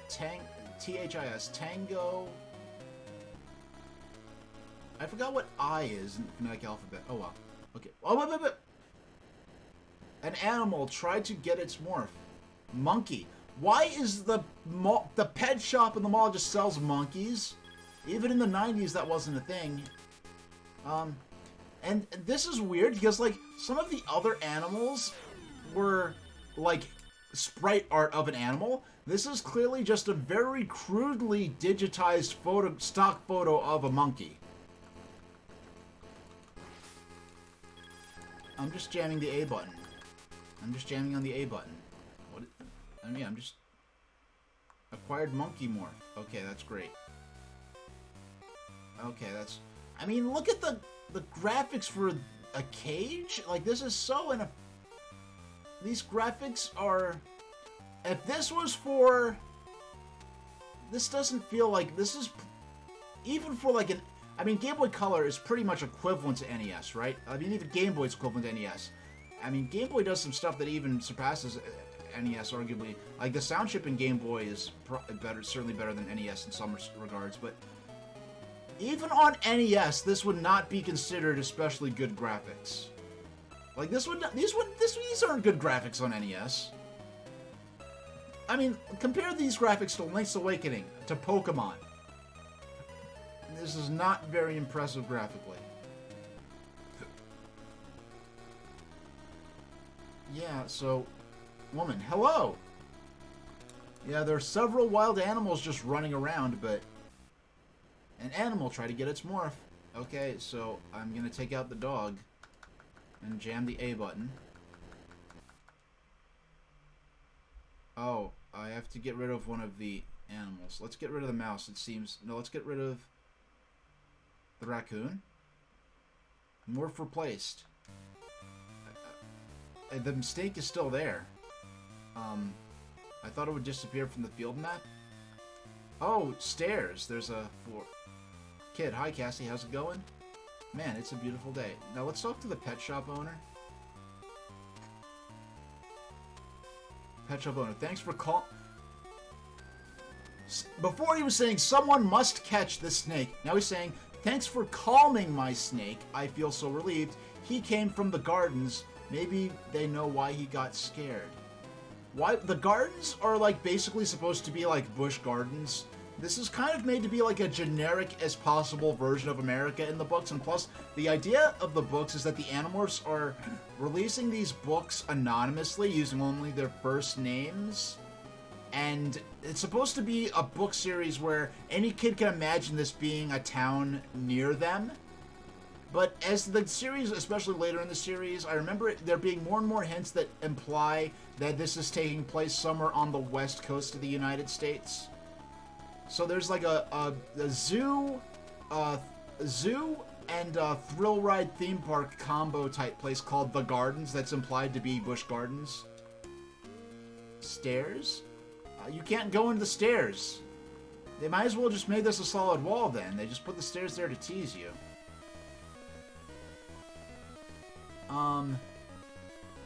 Where? How do you... Okay. How do you... Okay. So I just want to get the password up there on screen, right? So that, when I come back to this, and honestly, I'm shocked by... I don't know, this game, I guess, becomes so bad it's good when you're doing the speed run in a marathon setting, but just casually, this is like so bad it's not even that interesting. I'm the biggest reactions or moments of amusement I've had are the moments where I realize, oh, this is that from the books. Like, I'm shocked by the things that they actually put in the game, but also shocked by how crude and poorly depicted these things are. So, what is this? The mall. Wait, so can I... What is this? Tobias, I think we need to get over in the wall to find the right... Over in the mall? Wall or mall? I can't even tell for this. Okay. Jake, oh, okay, you got the snake morph. Now go to the gardens. We have to know why the snake got scared. Tobias, will you help along? Rachel, get some food to revive your strength. I saw some around town. I think we need to get in the right morph... Okay. Alright. So, Animorphs for Game Boy Color. Yeah. So, this was, an interesting experience. Being a fan of Game Boy, of animal transformation as a theme in general, back when this game came out and today, being a fan of Animorphs in particular, it certainly was interesting seeing how they adapted certain things, seeing like, oh, that little patch of dirt is the construction site. I'm fascinated that they put that in the game. We'll be going back to this. At some point, I was planning to do a stream where I play this, and also the Animorphs television series is available for Amazon Prime watch parties, at least in the US. I don't know if it's in Canada and other regions as well. I'm eventually going to do an Animorphs watch party stream, but I don't even know if I want how much more of this game I feel like playing. That'll be an interesting experience. So, for the next game... We're going to... I don't know for sure if you're actually supposed to... Now look at... This is the first time I'm really looking at a game... a colored game on the system. Now, man, looking at... I just talked about how bad the graphics are, right? But look at... You can't see in person. It is absolutely ridiculous. How beautiful this game... You can't see on my webcam. How beautiful... this game looks on the Game Boy Color screen. Like, the game looks absolutely stunning. How does Animorphs for Game Boy Color, I mean, just the way the colors pop. Now, it's still the truth that these graphics are not good, but just the colors alone make this so nice to look at on this little thing. Now, so we're going to swap out Animorphs for our next game. We are going to play Quest for Game Boy Color. Now, if you're familiar with Quest 64, believe it or not, they actually made a full-fledged 8-bit version of... They made it basically an official demake of Quest 64 in the style of an NES-era RPG, 8-bit RPG on Game Boy Color. And I played, like, back in, like, 2004 or something like that, I played the ROM of this for a few minutes on my MacBook via PC emulation. I'll eventually play the N64 version of this game as well when I have a means to do so that I'm satisfied with. I'll probably end up just using PC emulation, or if an FPGA N64 comes out by the time I get around to that.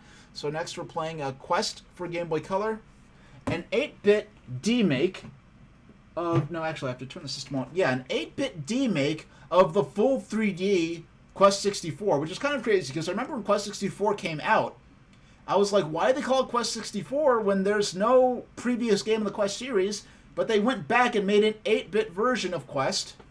So we're just going to drop that in the dock. There we go. Just drop that in the dock. Set the timer to 20 minutes.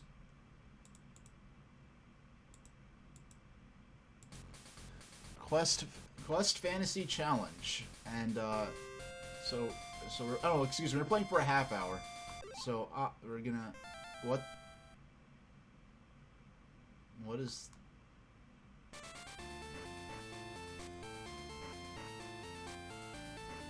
I have, what the heck is this? This is not, what am I have no idea, what is this, is this like Dig Dug? What the, oh, that's Brian. I'm playing as Brian with his stupid little quail haircut, his little quail man haircut, and his magic rod. And this is an arcade game that seems inspired by a cross between Dig Dug and Pac-Man. Okay, hold on. Quest Fantasy Challenge. I have no idea what this is. This game is clearly a tie-in to Quest 64. And it is not the game I thought it was, because I played a ROM of a game called Quest for Game Boy Color. And what I played was an 8-bit demake of Quest 64. I played the entire opening scene of the game. It was almost like an exact remake of the game made in 8-bit form for Game Boy Color. And what I'm playing instead is like an arcade game inspired by Pac-Man and Dig-a-Dug? Cool! Or not. Hold on. We're gonna have to... Alright. Hold on. We're gonna... I don't think I've ever... We're gonna have to... We're gonna take this to... Hold on. We're gonna go... Okay, solo filming.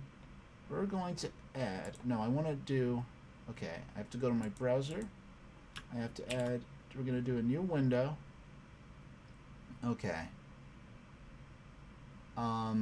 So we're going to go... I have to add window capture, add source. Okay. Add new source, window capture. We're just going to title this... I'm doing this in real time, excuse me. I was not planning on doing it. We have to do the research for this in real time. I'm really fascinated by whatever the heck I just got myself into. Because I've had this cartridge for years thinking it was a 8-bit demake of Quest on N64. And I'm shocked to discover it's not. So we're going to... And yes, this... okay, so we're going to pull up... Okay.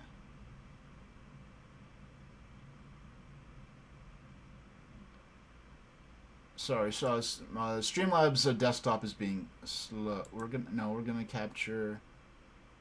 Hey, we're gonna capture my browser.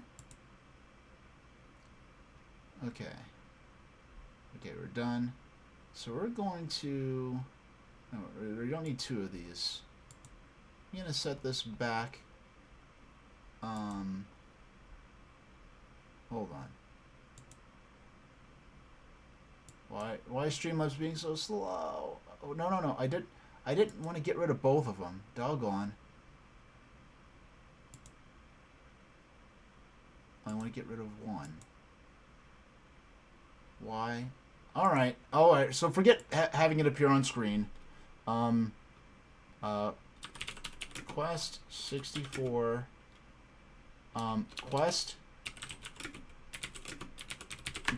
Quest Game Boy Color.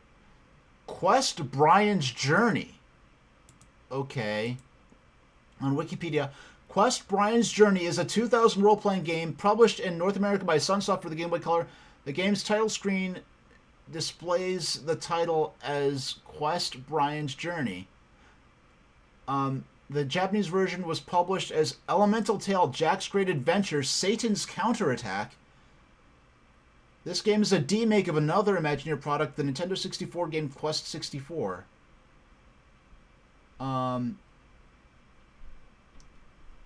What is...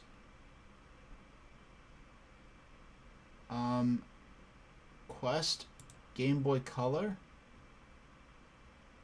Quest... it's not even listing the game I have here. Quest... GBC. Quest GBC. Or do I have to put Quest Fantasy Challenge? Quest... Because that's what I see on screen. Quest Fantasy Challenge video game.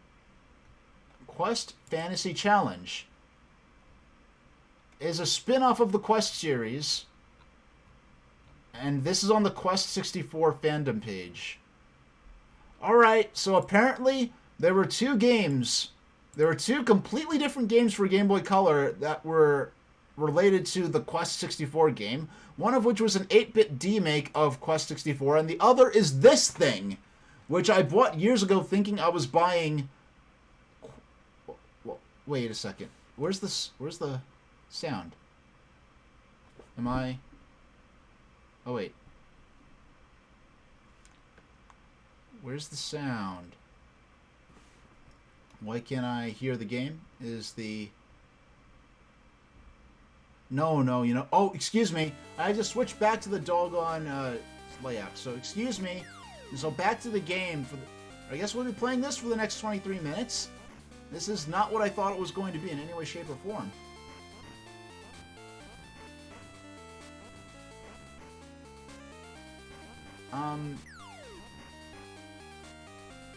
What am I okay, I have to figure out what this game even is.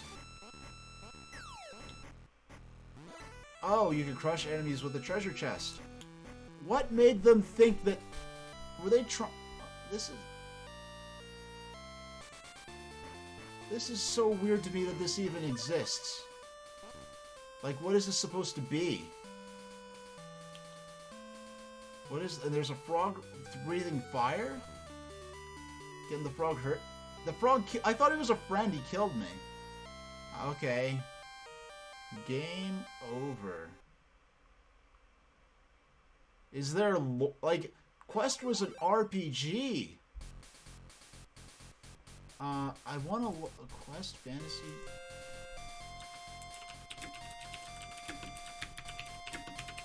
Quest Fantasy Challenge Manual? Okay.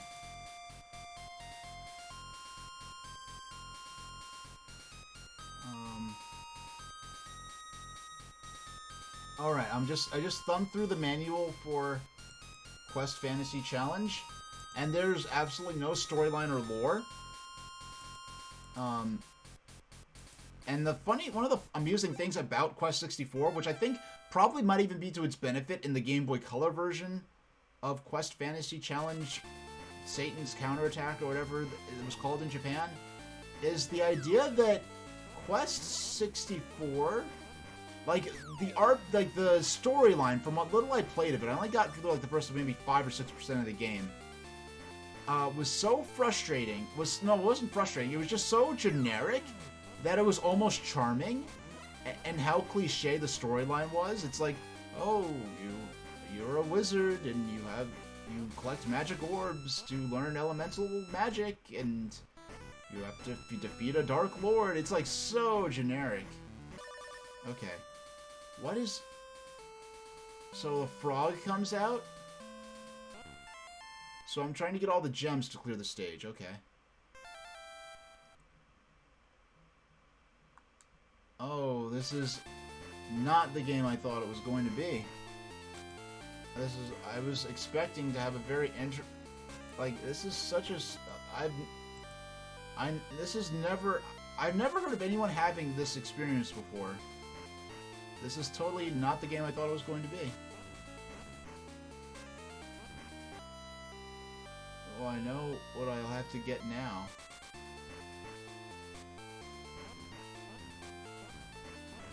Yeah, not particularly interesting of a game.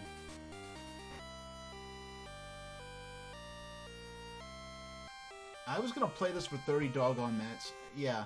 How about we play this for another 5 minutes? Yeah, we're cutting this one short, peeps. Sorry, y'all. I know you were all dying to see more of this, but... Oh, wait, what's option? Do I have the No. Player left. Let's make it 5. Game level easy. Wait.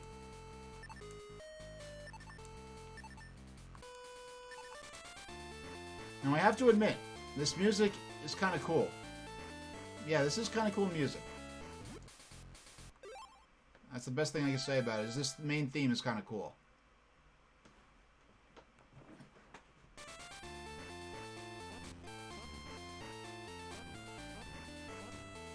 Like, he's not... This action doesn't make sense. He's, like, walking around with a magic rod, which is the weapon he uses in the N64 game, but he's digging with a magic rod. I don't get it. It's like they made some random... They made just some game, and they just stuck the character from Quest 64 in it for no reason. I mean, it's not like Quest 64 had an illustrious reputation. Like, even when it came out, I remember when I was looking at Quest 64 and Blockbuster, and I was like reading the box, and it says like there's like a testimonial on the box. It says like this game will be a classic among newcomers to the genre and RPG aficionados, or something like that. And the credit was Quest 64. The developer quoted the game itself as a source and providing a testimonial.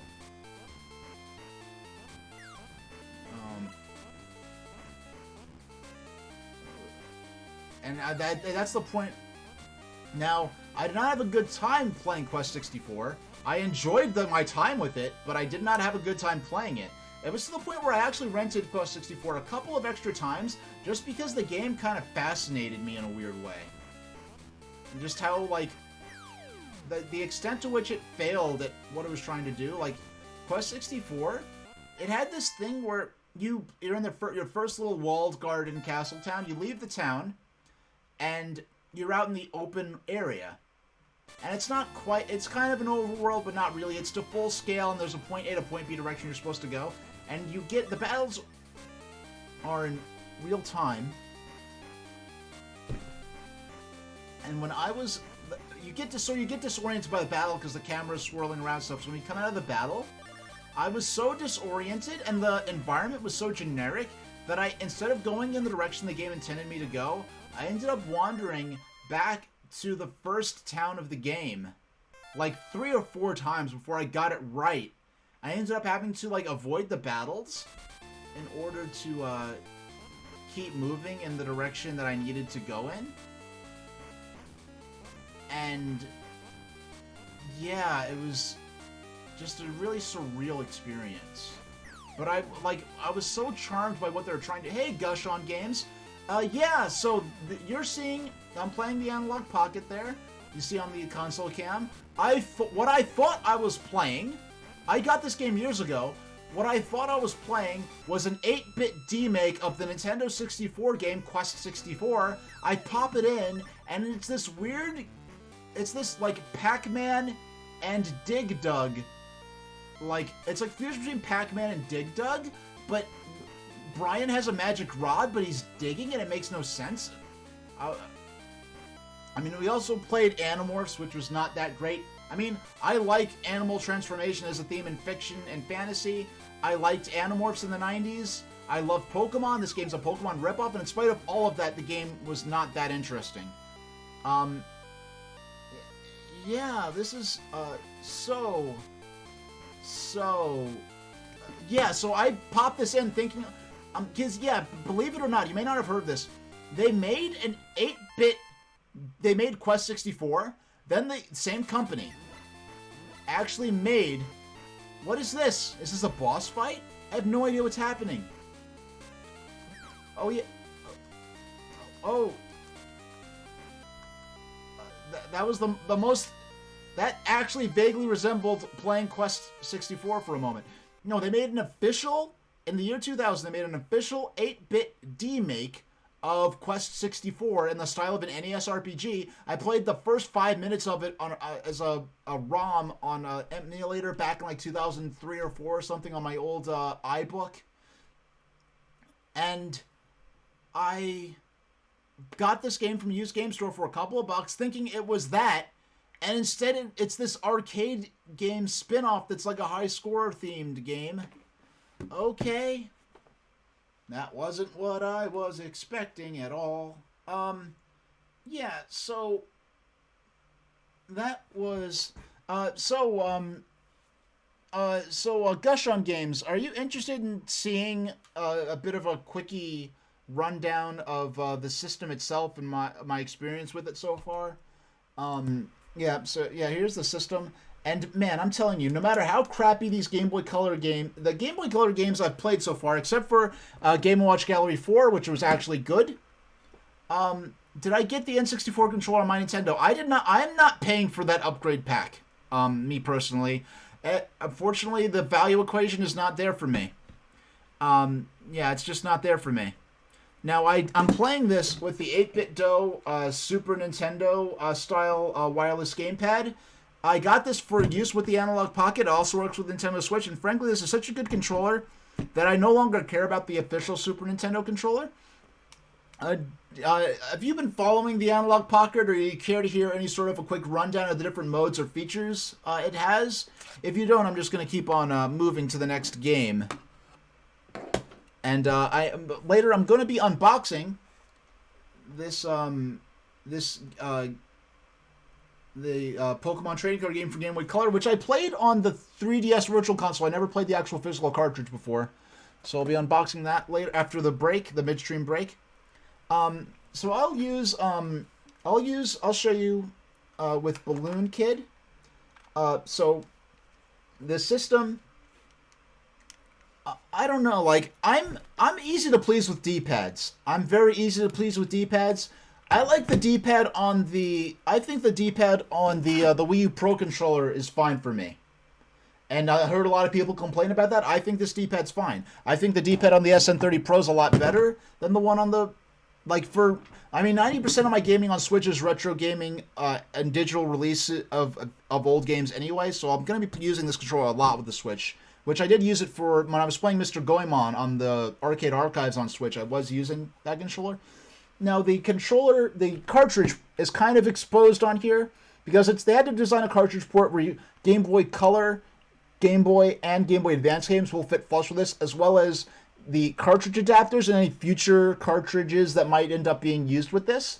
So because of that, it is fairly easy to tilt the cartridge, whereas that's totally impossible with an original Game Boy Color. Even Game Boy Advance, it's a little more secure in there. Long term, this could be a vulnerability of the system. I'm not too worried about it. I've heard in chat earlier someone was saying that they put their system down with a Game Boy game in it and accidentally jostled the cartridge and made the game freeze. So it's just something to consider and watch out for. So I'm going to boot up the system. Now, there have been a lot of great reviews from tech blogs and reviewers, from people who got review units did unpaid reviews. Frankly, the reviews of this are so glowing that the unpaid reviews can come off as though they are trying to sell you the device. I'm going to be real frank with you about it. I'm very happy with it so far. Now, you should boot up to the main screen, the menu. When you go into play cartridge, it just pops right into the game here. You don't have the classic, Nintendo Game Boy boot up screen because that's part of the copyrighted BIOS of the original system. That's not included in here, so it just boots up straight to the title screen. The sound quality, it's amazing. Like, this is, right now, this is so loud that it physically hurts my ears. I have to turn this down. It hurts my ears, and I'm wearing headphones that are kind of blocking the sound. Now, you have several display modes here. I'm using what they describe as DMG mode, which simulates the green screen look of the original model DMG 001 Game Boy. When you go into settings, systems, GB, you have display mode, so original GB. You have what they call analog mode, which is just the screen itself in its full glory here.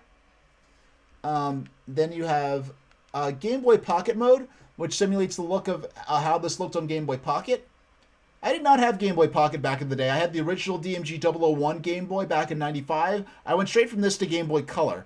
And I did not have many Game Boy Color games. I used my Game Boy Color mainly as a means to play my old Game Boy games with a better screen on a smaller, more battery-efficient system. The only Game Boy Color game I owned at the time was Pokemon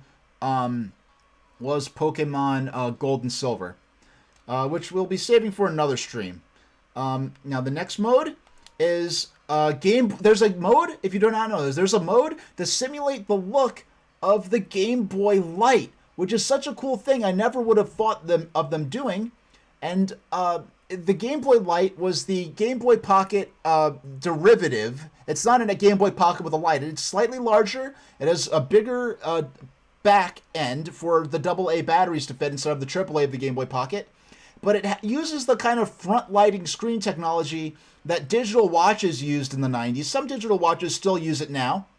And it had this sort of frosted green look. And even back in the 90s, when I had to light up digital watch, it was in a dark room, I'd light up that watch. I'm like, that frosted look to the screen looks so cool. And this is how the Game Boy Light looked. And they simulated that look here. Now, the other look is, believe it or not, you may not have heard of this, they have what they call neon, what is this called? Pinball Neon Matrix, which basically makes these games look as though they were released on Virtual Boy.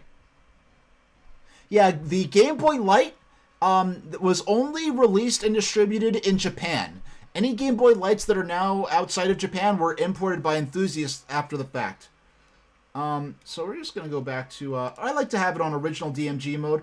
Frankly, it's hard to describe, even in the high-end reviews with super, 10K cameras. Oh, Well, you were talking about, they have the Game Boy, the Analogue Pocket as well. It is incredible how, now 98% of my game play time with the Analogue Pocket is docked and using on screen, because my main attraction for this is being able to stream original Game Boy Color, and other systems cartridges. But looking at the games on here, like even Animorphs, which is a game with terrible graphics, looking at the color graphics on the screen, the colors pop. It is so delicious to look at the colors on the screen. That's the only way I could put it. Now, another cool thing I'll demonstrate if you have not seen this done before, I'm going to swap this out. I'm going to swap this out with a dual mode game, a Game & Watch Gallery 2. So we're going to boot this up. I can only... Now, one of my main disappointments is that when you're using the dock, all those different display modes right now can only be done when playing on the unit itself. When displaying through to a monitor with the dock, you do not have access to those display modes. I expect I hope in future operating system updates, and there are significant updates on the way already announced. I hope in future updates you have the option to display in OG Game Boy pea green screen mode, or in the Game Boy Light mode. So we're going to boot the system up with the Game Boy Color game pack in there. A game pack, to use the official Nintendo terminology.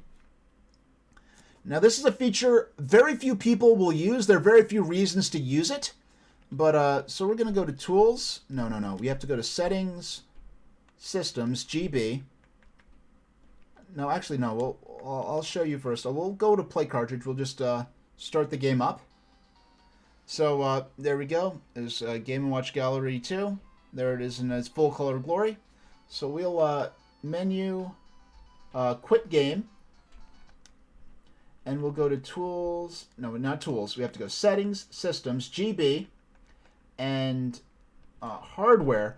And you have the option, if you could read this, it might be inverted, but you have an option called Force GB Mode. And what that does is, okay, I have to get out of the menu. No, okay, there. Play Cartridge. You can force it to dual mode games to boot up as though they were running on an original Game Boy. So Pokemon, dual mode games like Pokemon Gold and Silver, if you want to play those as though you're playing on a original model Game Boy, you can. Games, you can play Link's Awakening DX on a black and white Game Boy.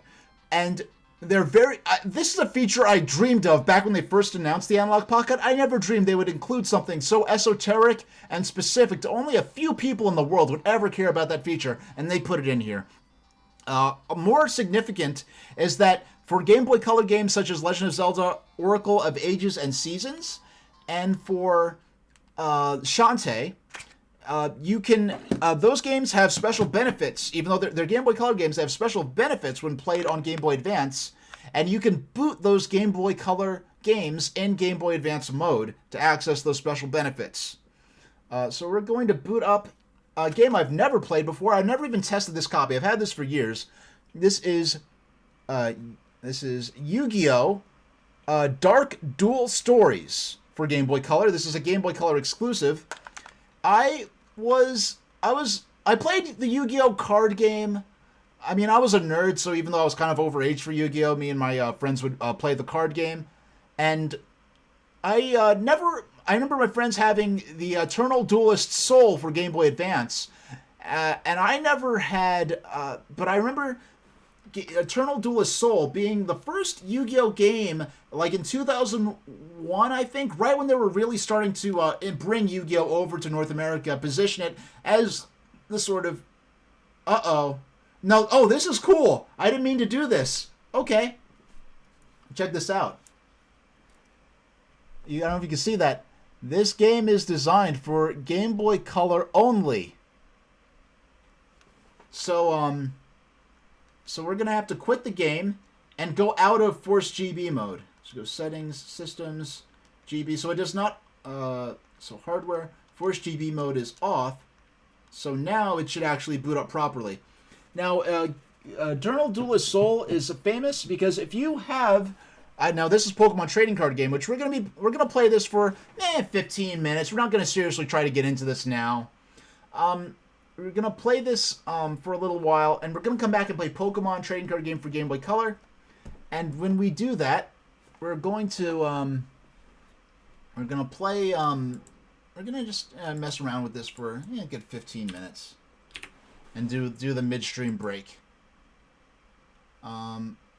So we're gonna, yeah, there we go. So if I have to turn up the sound, let me know. But this was, yeah, the first. Now this, as I understand it, Eternal Duelist Soul for Game Boy Color is the first North American released Yu-Gi-Oh! Game that uses the full-on proper rule set of the trading card game and the edition that was available at the time. Dark Duel Stories is based on the trading card game for Yu-Gi-Oh! However, I believe there's some differences in the rules where I think summoning might be different or something. I'm not enough of a Yu-Gi-Oh! Expert, but where the rules are radically different, I think I'll notice. So, Gush on Games, you're restoring a couple of Genesis controllers while you watch. I only have one Genesis pad, the 3-button pad, which I actually got specifically for use with the Analog Mega SG. I never had a Genesis back in the day, so I had to buy a new Genesis controller. The game shop I got it from in my old region before I moved, they went ahead and cleaned the controllers for me, which is nice. Yeah, I only have experience with the 3-button controller, and frankly, I'm not interested in any Genesis games that utilize the. Oh no, let's see. Let me just. I'm gonna turn down the sound of the game a little bit. If I have to turn down the sound a bit, let me know. So we're just taking this for a quick test run. Campaign. Oh, we could change the name. How about that? This is where you change name. I can't simulate the. Oh no, he's Yami-Yugi, so I have to. This is where you change names. Input your new dual name. You haven't understood why your Genesis controllers feel so different to each other till opening. Oh yeah, yeah. You might have found 30 years worth of nasty inside the creases of those controller joints. I could only imagine. Whew. I want to think. Yeah. Oh, and mechanically they were very different as well. That's yeah. Well, I know visually because they're the Genesis pads that had like the red inlay inside the 3 action buttons. Those were, I think, the earliest ones, and then there were other versions as well. I'm never going to be interested in any Genesis games that use the 6-button controller. I play the simpler games that only use the 3 buttons anyway. And I never had Genesis back in the 90s. I mainly got my Mega. I have a small Genesis collection, but I actually got the Mega SG mainly for playing Game Gear games. Actually, like 99% of my Mega SG gameplay has been on stream, and 99% of that gameplay on stream has been Game Gear games, of which I've only played a couple. I've only played 2 Game Gear games on stream, believe that or not. Now, I've played those, especially Sonic 1, I played that for many, many hours on stream. But, let's put in my name. Actually, like, my friends just call me H, so I'll just put in H.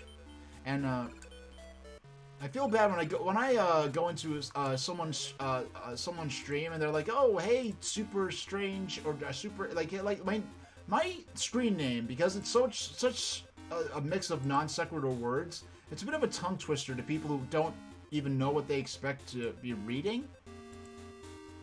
You recently ordered a Mega Drive because you have an original hardware with a high-end CRT. Oh, so Gush on Games, you said Mega Drive, so you're from a region outside the U.S. You don't have to be specific, because in North America they had trademark problems where some computer company that produced hard drives had the trademark for the Mega Drive name in North America, and frankly, for the North American marketing, I think the Genesis name really did make that brand here in North America really work.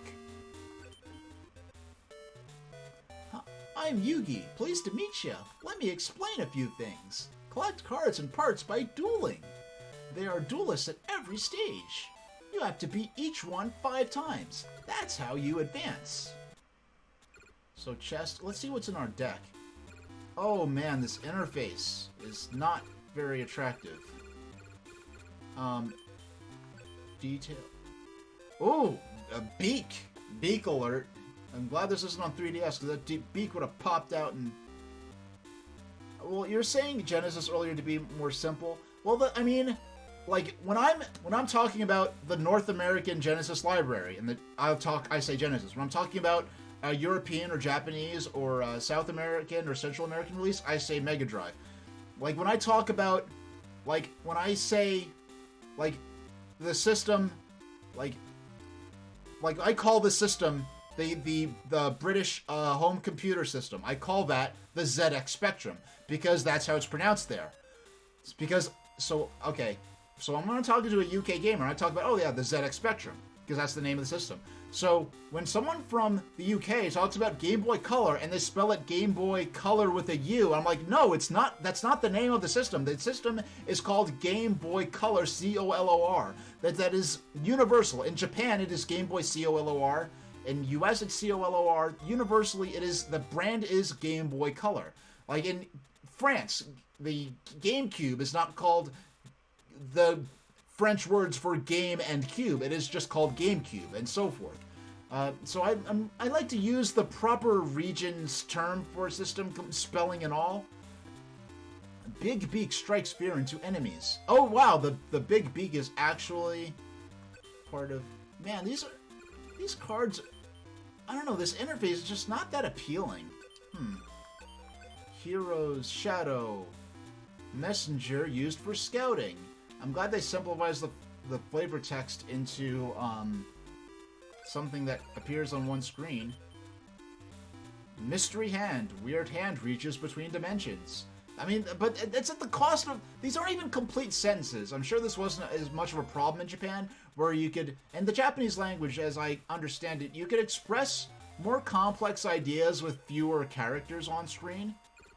I don't know why you said to you that you know your stuff. I don't know why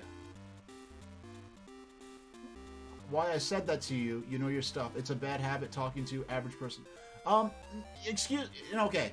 Gushon Games, I appreciate the self-consciousness.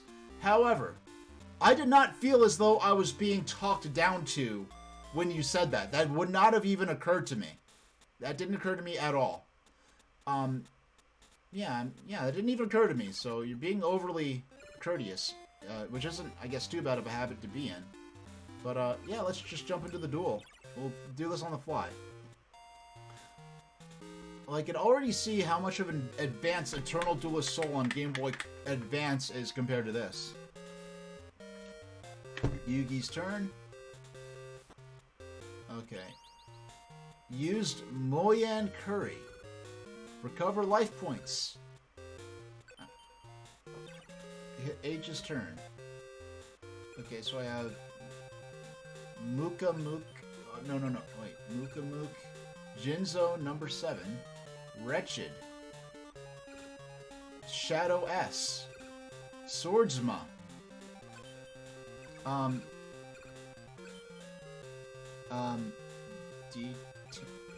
Details. Swordsman from a...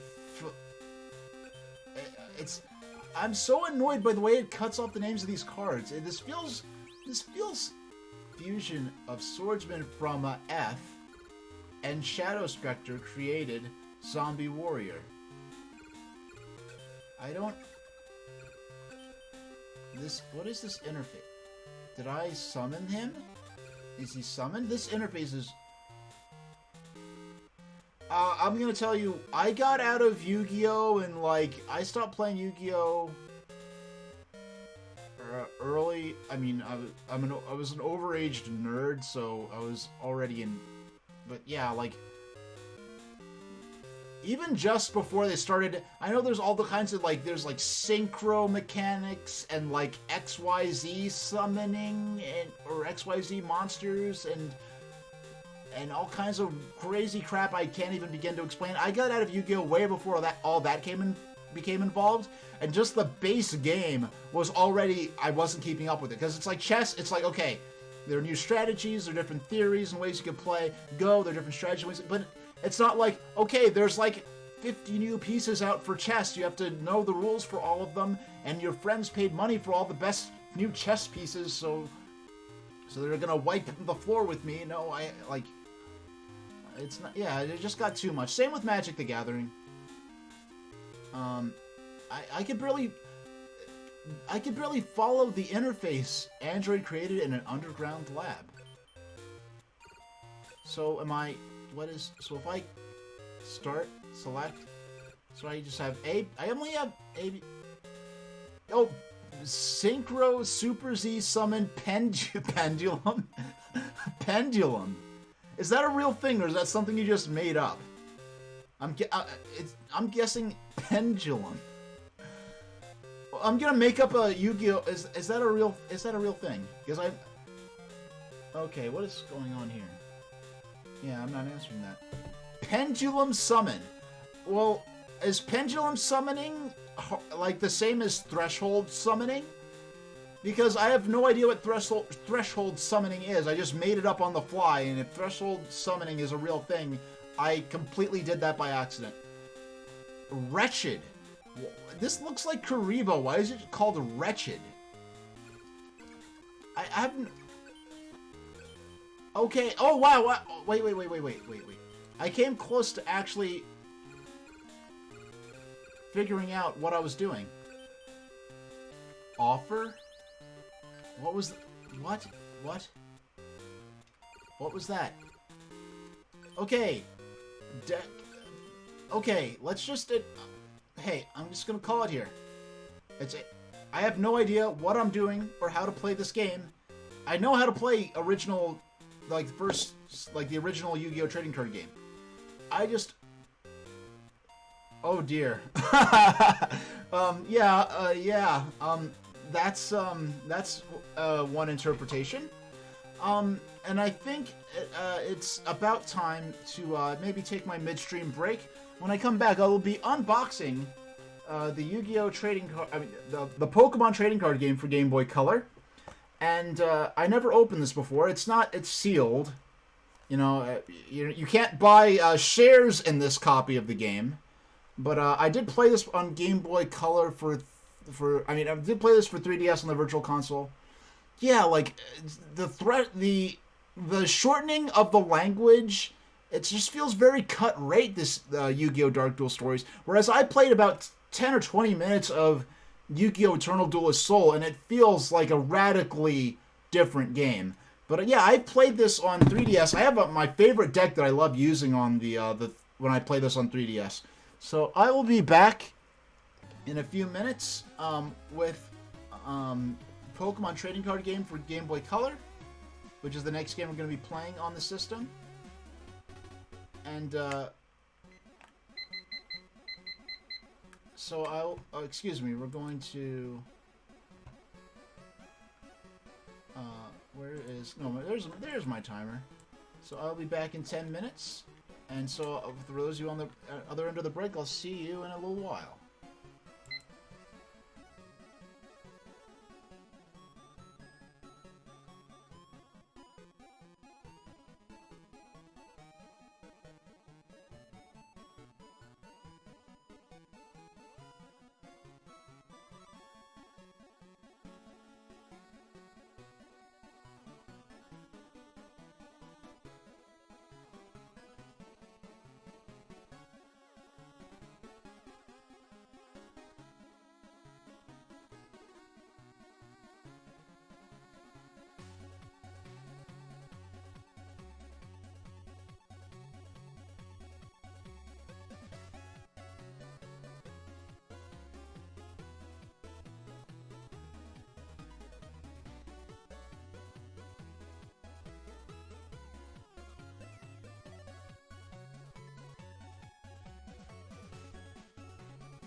Hey everybody.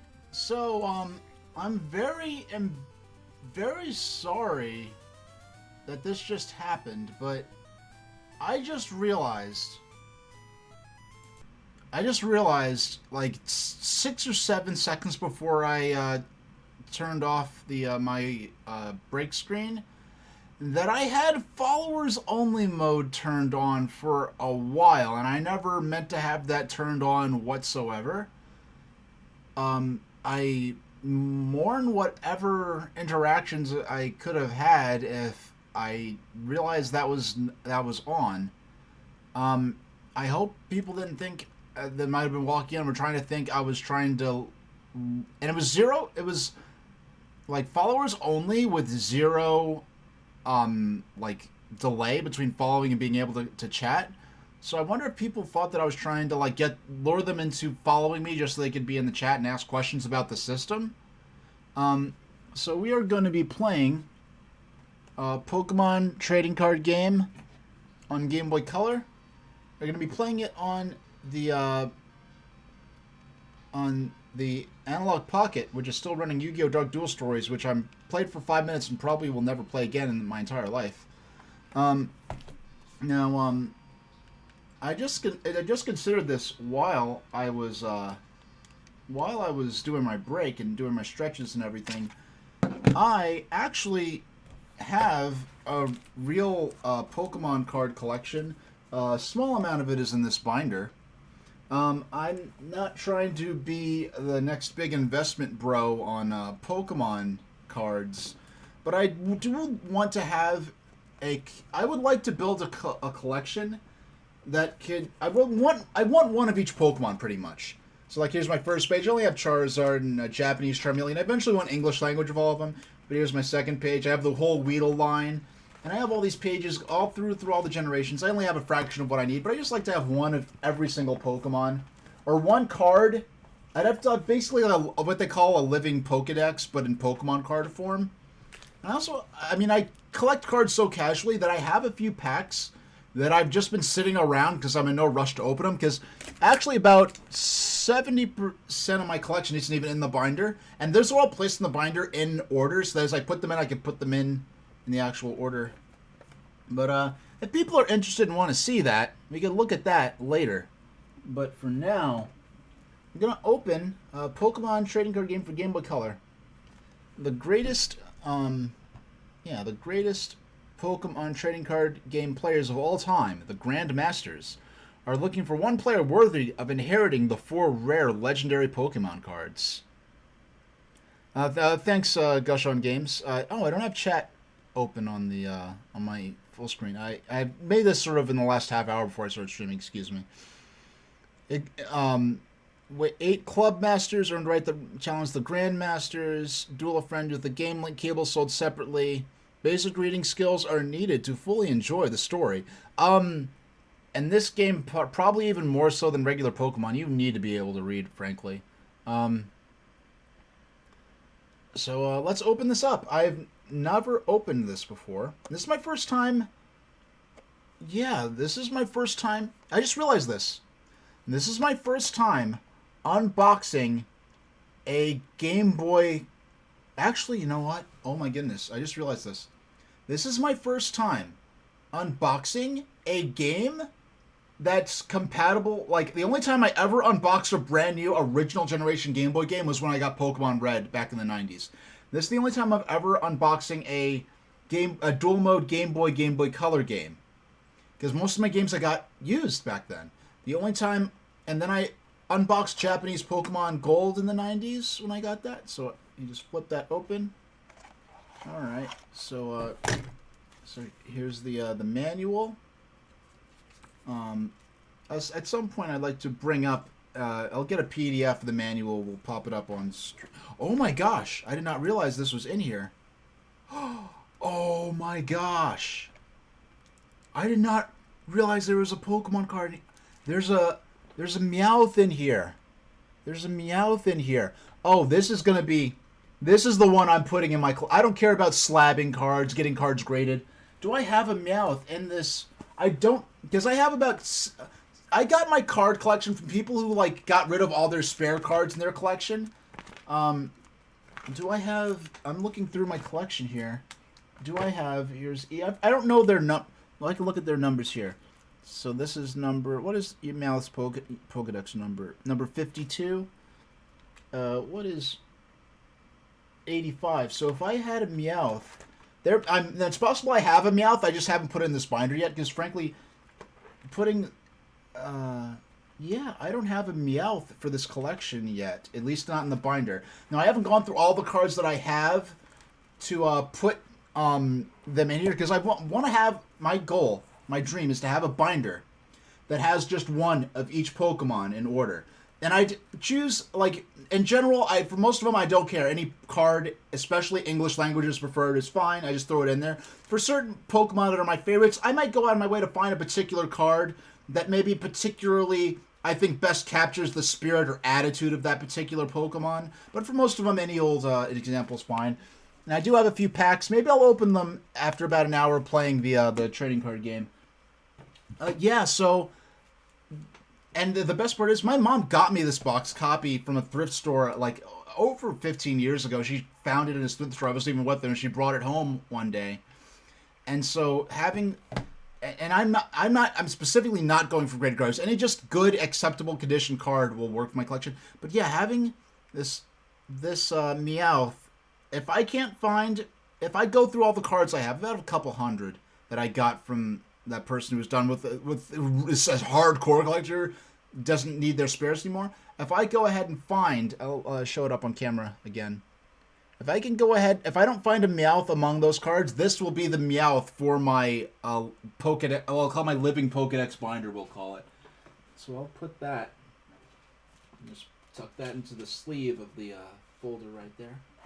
Yeah, I did not expect to be getting an epic pulls through this. So we'll lift the tray. That's interesting. You know what? I think they laid the cartridges insert upside down, so when the person takes it out, the cartridge will be facing them. Now, let's see. Oh boy, free player's guide offer. Now, this also included the player's guide, the pack that my mother got me. So you just take a look at some of these. Now, if these don't exist anywhere online, I'll take the best photos I can. I don't have a proper scanning bed. Yeah, I do not. Yeah, not as many.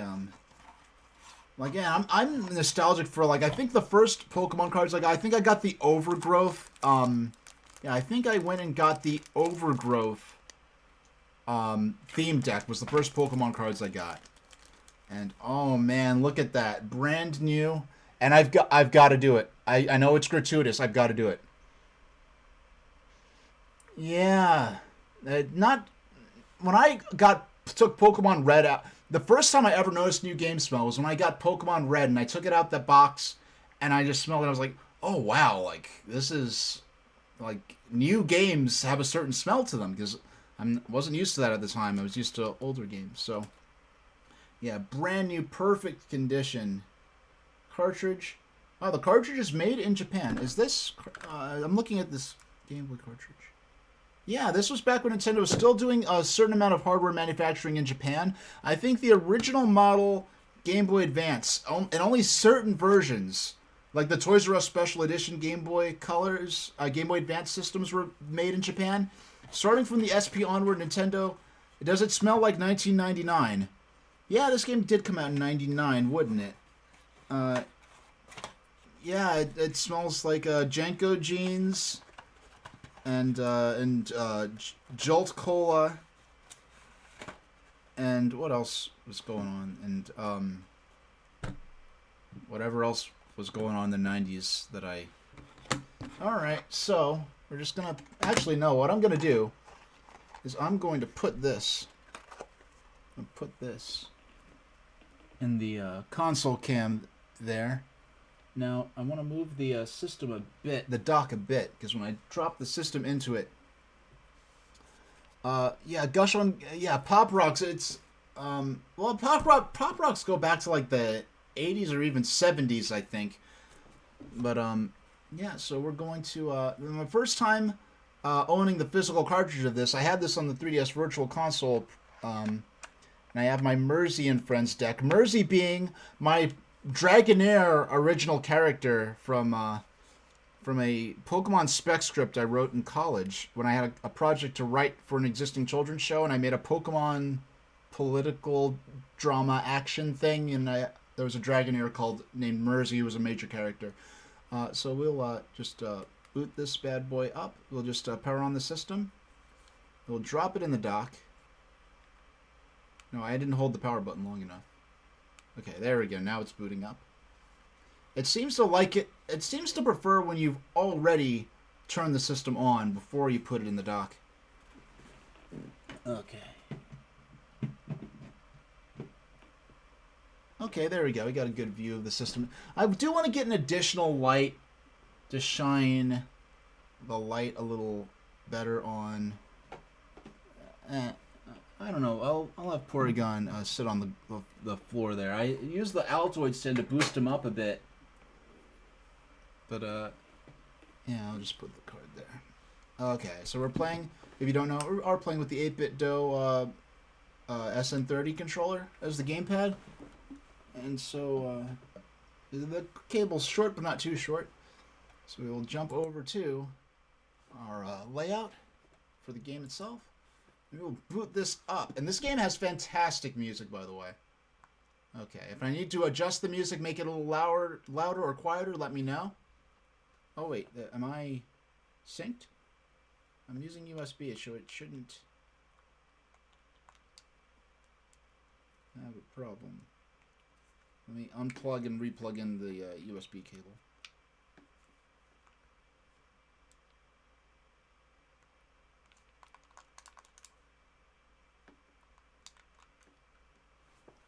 I'm gonna just lift and because so live troubleshooting with the with our hardware here.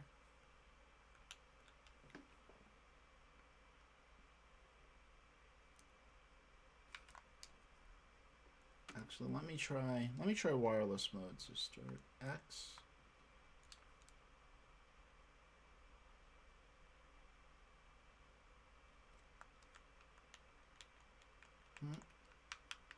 Why am I? So if I lift this, so tools, settings, pocket, systems, play cartridge. No, we're not doing that yet. Okay. So we've got the system running. We place it on the dock.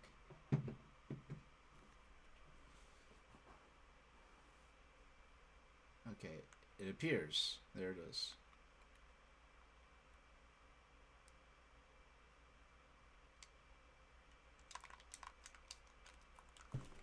And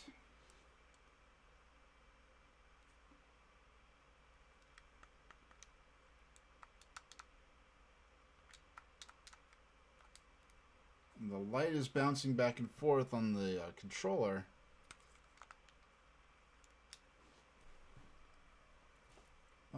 Now I'm going to try just plugging it in.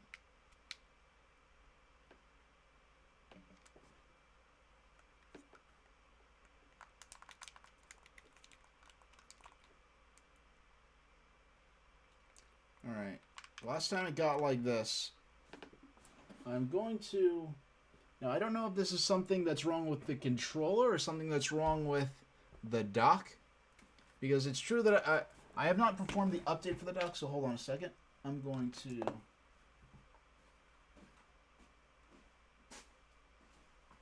Alright, I'm going to unplug the dock for 30 seconds, let it power down completely. And when I powered it back on, everything worked alright. So excuse me for 30 seconds.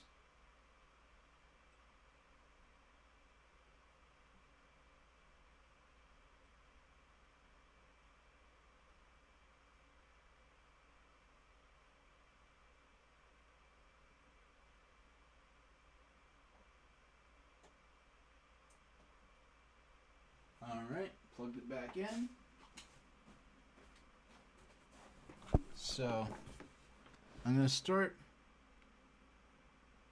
You know what? I'm just going to... I have the controller plugged in. And I'm going to drop the dock into it. And just because the wired connection seems like the best bet... Okay, it's working. It's working. So the only problems I've had with connecting the dock to the system, I've just unplugged the controller for 30 seconds, and everything worked fine after that. So, now that we've got that live troubleshooting out the way, we can get started. Yeah, I'm just going to go ahead, next game in. No, more like end in, so we'll call it in a couple of hours. But for now, we can just making sure everything else is the way I want it. Yeah, we're good, we're good. So, no, we don't want 2 minutes, we want... There we go. And go.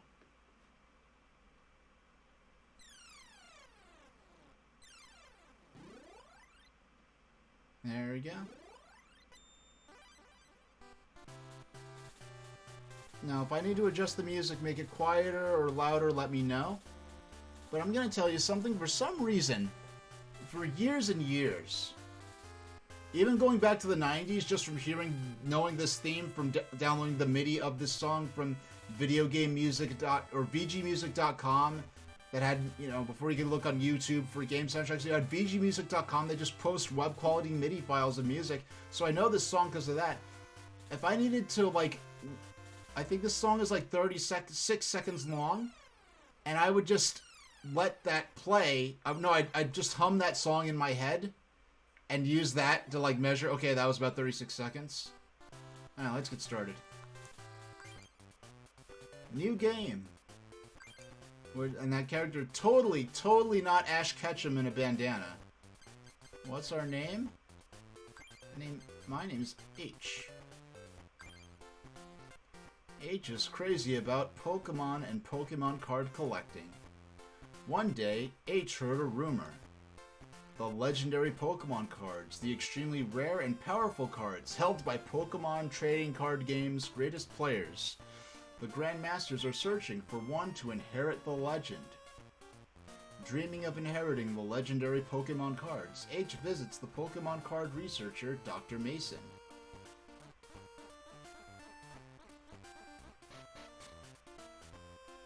And no, I have no control over the character. This one, he just walks right up to him. And by the way, I love this music so much. This track right here, this could have been like the overworld. Like if Pokemon was a tradition, like an old-fashioned RPG, where when you leave a town, it goes into like overworld sort of mode, and like everything's scaled down. This could have been like an overworld theme for a Pokemon game. I love this melody.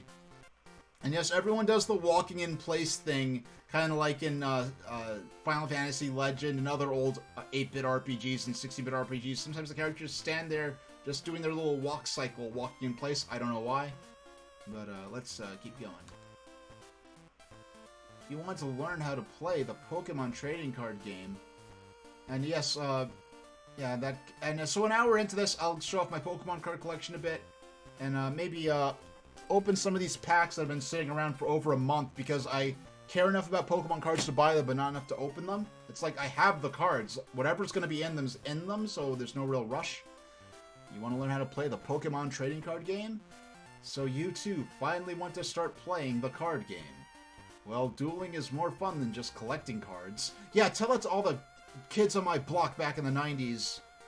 They had no interest in playing the game. They just wanted the cards for social status purposes. Like, they could not process how to play the actual game. And I'm surprised because I was really frustrated because I didn't want to play with at the time. And I could have got this game and at least actually had, you know, been able to play the game in some form. But anyway. First, you should try playing with a practice deck. Here, I'll give you this deck. And now you need an opponent. Hey Sam, play with him for a while. Now this, like, in terms of world building, this has always fascinated me. It's like this island that the only things on it are like trading card game clubs, and you're in like Dr. Mason, so we're in a laboratory where people are studying the Pokemon trading card game. And I'd almost want to think, like, you'd think the Pokemon trading card game would be something that would exist within the Pokemon world instead of, like, baseball cards we're playing with Pokemon cards. Like, and, like, Detective Pikachu, you know, the Ryan Reynolds film, where it's supposed, like, aside from a single mention of France when in the Pokemon world it would have been Kalos, we're clearly, it's explicitly explained that, like, the regions, they mentioned specific Pokemon regions. Like, I think they mentioned the Sinnoh region on a poster or something. So, the Pokemon regions, as we know them in the games and the anime, are supposed to exist in that world. So, yeah, they're probably, like, freaking PGA. And they show, at one point, they actually show, like, the guy's binder, like, in his, like, childhood bedroom. He's like, and the Pikachu's like, oh, you have a binder full of Pokemon cards. They don't zoom in close on them, which is actually potentially for legal reasons, which is ridiculous, but, well, actually not totally ridiculous when you know why, because it's about advertising products to kids if they ever air the movie on television. But, I know, you know what, you said PGA? I said PGA. But I know you meant PSA. Oh, and by the way, we did, if anyone is late to the stream, that copy of Pokemon Trading Card Game in the background was an unopened copy, and I actually pulled it's backwards. We pulled the hollow Meowth, which I'm going to use as my Meowth for my my Pokedex collection that I'm building for my binder here. But we'll get to that later. Have to get into the game, because I did want to do a preliminary stream of this, because I'm going to have other streams where I'm more deep into this and I'm building my deck. But I want to get through some of this intro stuff, get through some duels so I can get some booster packs in the game and be able to build my custom deck. There's a specific deck I want to build for my 3DS version of the game, and I want to build that deck and whoop tail with it on stream. Hey Sam, play with him for a little while. I'm doing that thing I hate when streamers do when they just, like, get distracted by the tiniest little thing and go off on this big old tangent, but let's keep going. Yes, Dr. Mason. Hello, H.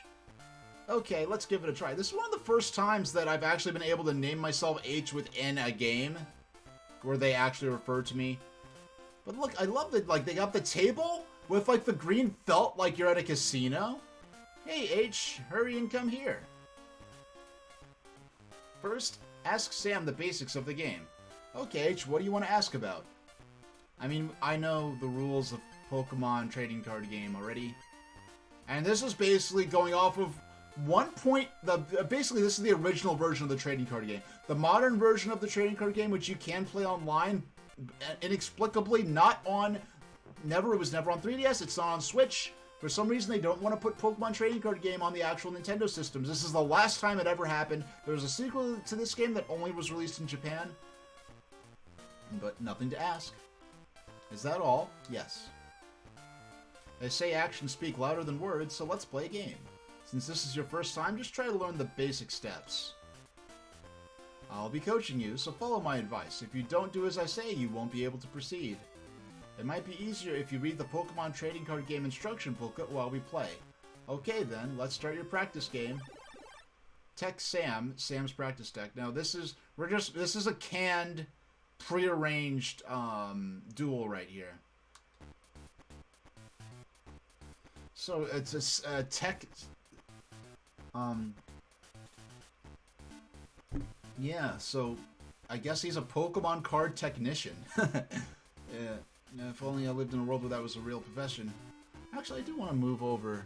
I want to move the console over just the slightest bit. No, where's my... Okay. Just want to move it over a little bit. There we go. There we go. That's better. There we go. And then I'll move the game box just the tiniest bit over. And yes, that is a practice-sized Go board I'm using as the backdrop for the system. Because it's black, it's going to blend in with the background, and it's not going to work very well, so just use a Go board. Just make this as dorky as possible. Since this is just practice, let's shuffle the deck. Each player will draw 7 cards. And this music is good, which is a very good thing because you're going to be hearing a lot of this song in this game. Choose a basic Pokemon to place in the arena. Draw 7 cards and get ready for the battle. Choose your active Pokemon. And I have to say, the Pokemon trading card game, especially in this original version in particular, I mean, later on it got more mechanics and nuances that probably enriched the game for the better, but in terms of what we have, what we're playing right here, is an incredible, I think, ingenious adaptation of the turn-based RPG battle system of the Pokemon, red, blue, yellow, into a card game format. So, okay, let's keep going. You can only choose either Goldeen or Staryu. You can only choose a basic Pokemon. For a practice duel, choose Goldeen. Goldeen, level 12, was placed in the arena. You may choose up to 5 basic Pokemon to place on the bench. Next, put your Pokemon on your bench.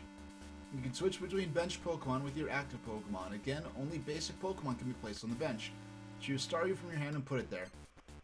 So just take a look at Full Heal, and you get... I don't know, this is already so much more attractive than Yu-Gi-Oh! Dark Duel Stories. And so we can check, this makes the effort of actually making the in-game cards somewhat, in some way, resemble an actual Pokemon trading card, whereas Yu-Gi-Oh! Dark Duel Stories does not try that at all. Yu-Gi-Oh! Dark Duel Stories, which we played earlier on stream for about maybe 10 minutes tops, Yu-Gi-Oh! Dark Duel Stories just reduces it to, like, just the numbers and a English, like, a borderline pidgin English, like, incomplete sentences of flavor text and rule text. It's so bad. Yu-Gi-Oh! Eternal Duelist Soul for Game Boy Advance, which we'll be playing later. Much, much better. So, Psychic Energy, Water Energy. And so you can look in, you can observe the cards, but we're going to play the Staryu. Play Staryu level 15 on the bench.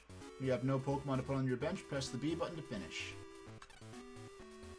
Placing the prizes. Please place 2 prizes. A coin will be tossed to decide who plays first. Yeah, early Pokemon trading card game, very, very heavily reliant on coin tosses. If heads, H plays first.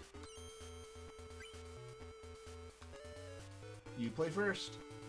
H's turn. Draw 1 card from the deck. You drew Water Energy. To use the attack command, you need to attach energy cards to your Pokemon. Choose cards from the menu and select a Water Energy card. Next, choose your active Pokemon, Goldeen, and press the A button. Then the Water Energy card will be attached to Goldeen. Finally, attack your opponent by selecting an attack command. Choose Attack from the menu and select Horn Attack. Now let's play the game. So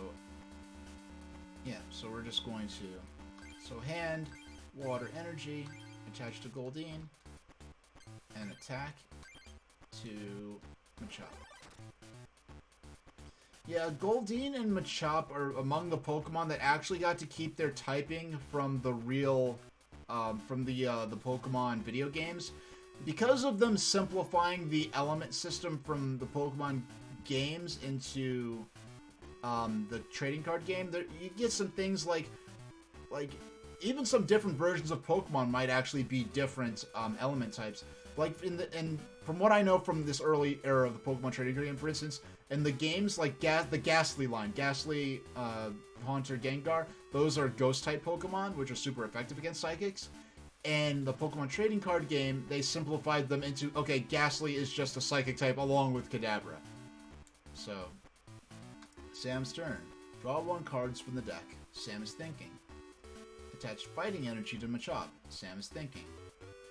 Machop level 20 is Low Kick. Actually, what I'm gonna do? Where's my timers? That's my timer still in my pocket. Yes, it is. 46. Okay.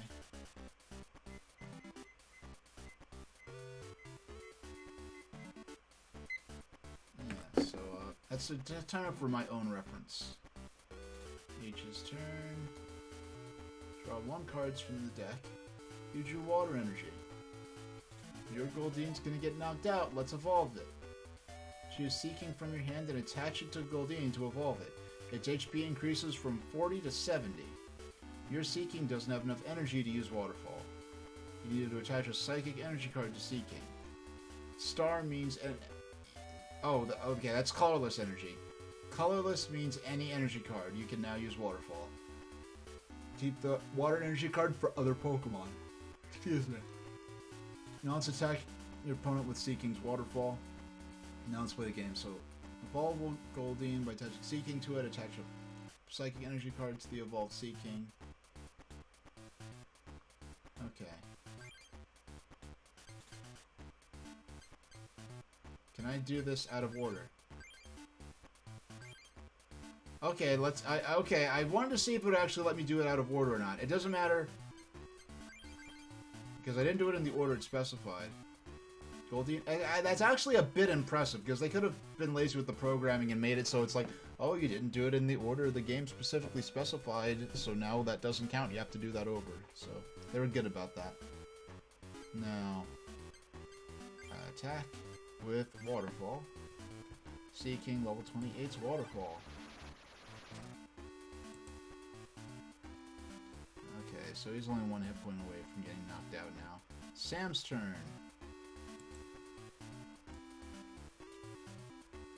Place Rattata level 9 on the bench. Sam is thinking. Now this is just a practice game, so I have to just do what they say. There's no... All I'm doing is just pressing OK through this, really, and just doing what it says. Now Chop level 20 is low kick. Seeking level 28 took 20 damage. Draw one card from the deck. You drew water and energy. Seeking's got enough energy, so you don't need to attach anymore. Attach energy cards to your bench Pokemon to get them ready for battle. Attach a water energy card to your bench Staryu. Next, select the attack command. Machop has 10 HP left. Seeking's Horn Attack will be enough to knock Machop out. Now choose Seeking's Horn Attack. Now Seeking's HP is 0 and is knocked out. When you knock out the defending Pokemon, you can pick up a prize. Now let's play the game. So...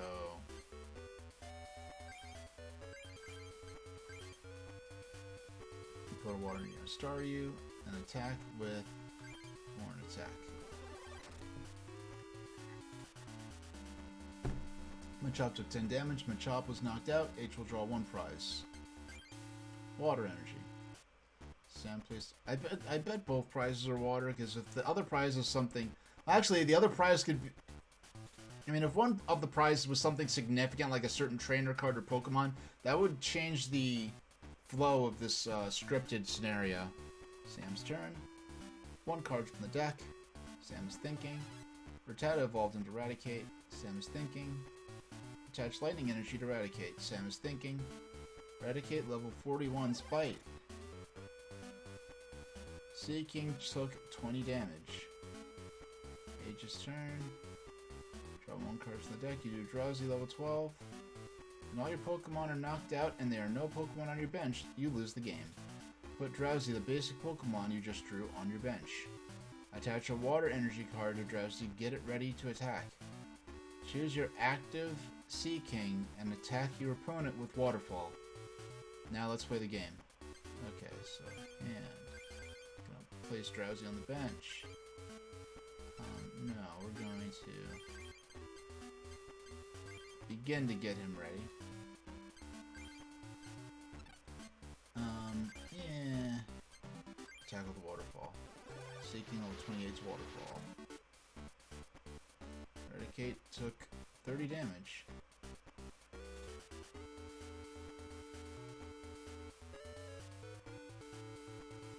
Attach lightning energy to Eradicate. Sam is thinking Eradicate level 41's Bite. Seeking was... Okay. I gotta be real. Yeah. I'm streaming way later than usual. I'm a little sleepy.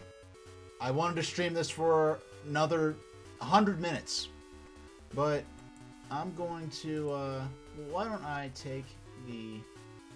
I'm going to take away the timer. I'm going to take away the end in. And so what we're going to do... Okay. Let's just finish this duel. And I'll switch... I'll get to the point where I could save.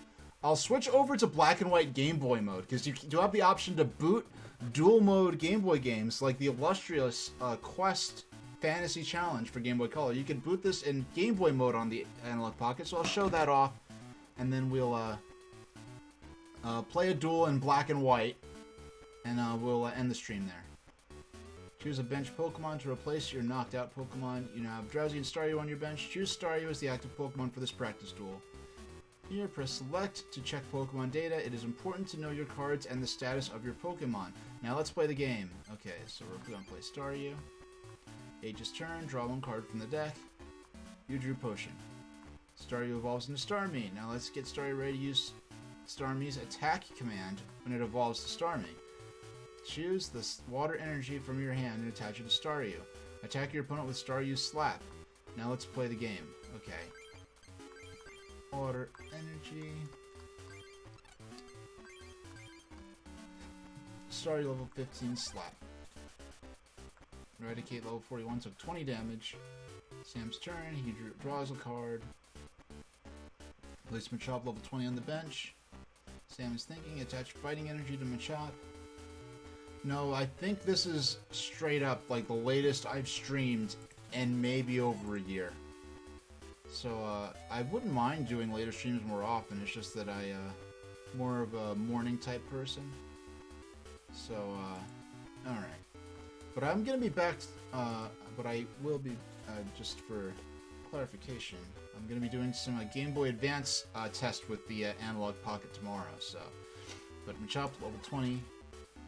Okay. Staryu 15 took 20 damage. H's turn. One card's from the deck. Drew Sea King. Now, I wanted to do, like, when I did the Game Boy stream, I did, like, 20 minutes of this game, 20 minutes of that game. I did 8 different games. Game Boy Color, I basically played my entire Game Boy Color library, excepting stuff like Pokemon Gold that I do want to play dedicated streams to later on. But Game Boy Advance I have more of a library on, and basically like 95% of my Game Boy Advance games are games I had from when Game Boy Advance was like a currently on the market system. So I have a lot more games I could jump around between. And there are a few games I will deliberately not pick up tomorrow, just because I do want to dedicate their own streams to them. Like Mario and Luigi Superstar Saga, maybe we'll play that later on. Later on in the year. I'm saying it like it's already 2022, but anyway. Choose Potion from your hand, and let's ready to evolve into Starmie. Also attach a water energy to Staryu. Attack your opponent with Staryu, Slap to end your turn. Let's play the game. Okay, so hand.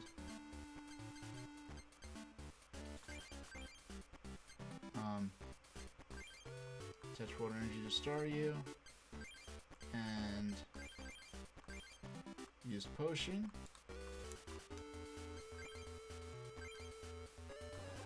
And use Slap. Now, I barely even, like, especially because I'm frankly pretty sleepy right now. Like, man, I cannot imagine what the heck Kyle goes through. I'm referring, of course, to Kyle TX500, another streamer that does fantastic, fantastic variety stuff, and he does use emulation, which makes he's able to be a lot more flexible than I am. But the thing is, I enjoy the way he plays games, but I wouldn't want to play games like that myself in terms of just jumping to like covering a dozen games in a week. That guy, but he tends to stream a little later in the day because he's on the West Coast. I'm in the Eastern Standard Time region. But what was I getting at? How did I get on that side thing? How did I get to mentioning? Oh yeah, no, he streams like really late at night sometimes. I'll just not get up at like 3 in the morning and he's streaming. I mean, it's 3 hours earlier for him, but still, it's just like, dude, you've been streaming like all day, it feels like, or all night. Like, attached fighting energy to Machop. We're just mashing through this. Once we save, I'm gonna restart. I'm gonna force it to boot into Game Boy mode. And when I've never seen what this game looks like in black and white before, I mean, I can imagine what it looks like in 4 Shades of Grey, but it'll be a cool thing to do. And it's kind of funny. Like, I love the system to death. Like, 98% of my gameplay has been on with the dock, so I haven't been able to enjoy the functionality of being able to stream cartridges and play them in real time via FPGA. I have not really got to really savor the benefits of the device itself and being able to play those games in this manner. Okay. Choose Starmie from your hand and use it to evolve Staryu. You're already attached enough energy to use Star Freeze. Attack your opponent with Starmie's Star Freeze. Now let's play the game. And this will...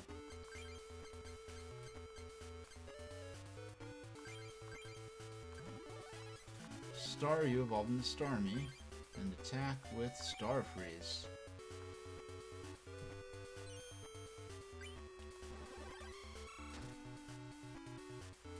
Machop level 20 took 20 damage! Sam's turn. Draw 1 card from the deck. Attach fighting energy to Machop. Sam is thinking. Finish the turn without attacking. Between turns, Machop is secured of paralysis. How about AAH's turn? Draw 1 card from the deck. Use your water energy. Now Machop only has 10 left. Let's finish the battle. Attack with Starmie Star Freeze. You've knocked out your opponent. Pick up the last prize. Age is the winner. And we're gonna let's finish this off. Well, that's a timer for something that no longer has any meaning for the stream. Yeah, they're both water. I figure they're both water energies. I have not decision. I love the win, and lose graphics just blinking over their faces. Basically, this is how the Pokemon trading card game is played. It's a game in which you try to knock out as many of your opponent's Pokemon as they are prizes. That's the gist of it. If you don't understand something, talk to Sam. It might be helpful to practice again, too. This time was just practice, so I had you follow everything I said, but there are other styles of play, so try them out by choosing Normal Duel. And I have yet to actually control my character on the world map, or field, or overworld, or whatever you want to call it. Now then, let's build your deck. Did you bring your cards? H handed his cards to Dr. Mason. Let me add some of my own cards to yours. Now, H, what kind of deck do you want? Please select the deck you want. Charmander and Friends deck, Squirtle and Friends deck, and Bulbasaur and Friends deck. Now, back in the day, like Pokemon Gen 1, I always went with Charmander. Always. So, considering Pokemon was one of my first RPGs ever, that going under Brock with a Charmander made the game a lot harder than it could have been. On the other hand, it's also true that once Charmander learns Ember, he basically destroy every single trainer in Viridian Forest rather effortlessly. We're going with Squirtle and Friends deck, because this is how I work towards beginning to build up for the Dragonair deck that I want to build and stream with. You know, a Squirtle and Friends deck, yes. Okay, a Squirtle and Friends deck. Here are the remaining cards. It received a Squirtle and Friends deck. Each received 30 cards. You should duel with many different people. Why don't you go to one of the card clubs? There are many people playing at the clubs. Collect new cards and try building a new deck. Okay. Alright.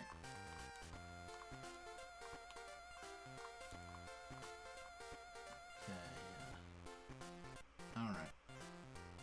So, hey, there we go. And there's special music just for the overworld. Let's, diary. Would you like to keep a diary? I don't know. I heard it's for girls, and I'm a rough and tough 10-year-old boy with a bandana. But I don't wonder why they worded it this way. Why would you like to keep a diary instead of would you like to save the game? All right. H wrote in the diary. All right. So what we're gonna do? We're gonna bring up the menu. Gonna quit the game. So, controllers. Yeah, controllers. No, play cartridge. No, we're gonna play... No. That's actually not what I wanted to do. Okay, so... Tool. No, that's not tools. That's Nano Loop. which is music composition software, and GB Studio, which is game development software. Settings. Pocket. Yeah, no, Pocket. GB. Hardware. Force GB mode. And so now we'll get rid of the menu. We'll play the cartridge. And hey, we in black and white. So, I understand, like, the principle of how a field programmable gate array works in terms of electrical engineering. As far as if it's any unique chip or something like that, I can't really comment on that with any level of informed, or information about it. Where is... Okay, there it is. There it is. Okay, this worked perfectly fine. Now, I do have to... You have to very slightly... I'm going to very slightly... There we go. Just gotta adjust that very slightly. Now, are you asking if I know about FPGA in general, or if I know about the unique chip inside this device? Because I'm familiar with FPGAs in general, because I do have the Analogue... Oh yeah, it's awesome. It's all of... Yeah, basically, if you're not familiar... Actually, no, we want to get rid of... End in... We want to get rid of the timer.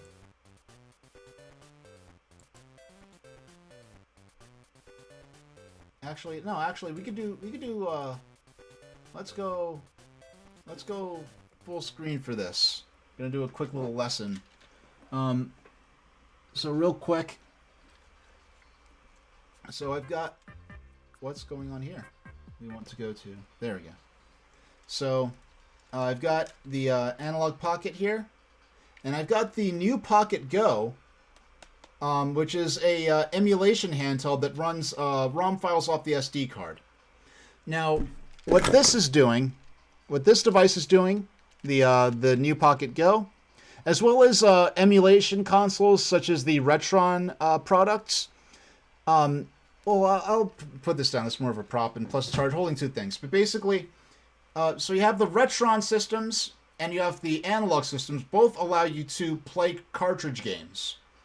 What the Retron systems are doing is you insert your cartridge, it pulls the ROM file off the cartridge, and then runs the ROM file in a software-based emulator. So it's kind of like putting a music CD in your computer and using iTunes to rip the music off the CD, and now you're just listening to the MP3 files on your computer with iTunes, but you're no longer interfacing with the CD. What the analog systems do, and what other FPGA systems do, is they're using what is called a field programmable gate array. I'm not an electrical engineer myself, but the basis of this is, like Gushon Games says, it's programmable hardware. It's basically a chip that could shape-shift in real time, so to speak. It was kind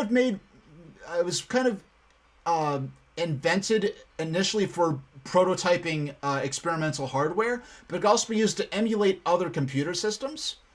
And so what this device is doing is they reverse engineered the hardware of a Gameboy or the other compatible systems, and instead of using a software-based emulator, the cartridge is interfacing in real time with the hardware, which is how it would be running on an original console, on an original Game Boy unit in this particular case. And that allows for extreme accuracy it basically lets you run the games as accurately as possible. As opposed to, emulators might have their own particular quirks and stuff like that. FPGAs aren't perfect. It takes a great deal of effort to reverse engineer a system and build a core for a particular system. I believe this was done by an engineer called Kebtris, who's worked on a lot of retro projects for Analogue, and I've actually heard of kept just before he was even working with Analogue, I think, because he was involved with some other classic game projects too. So, oh, excuse me, I didn't switch back to the. So we're gonna play this.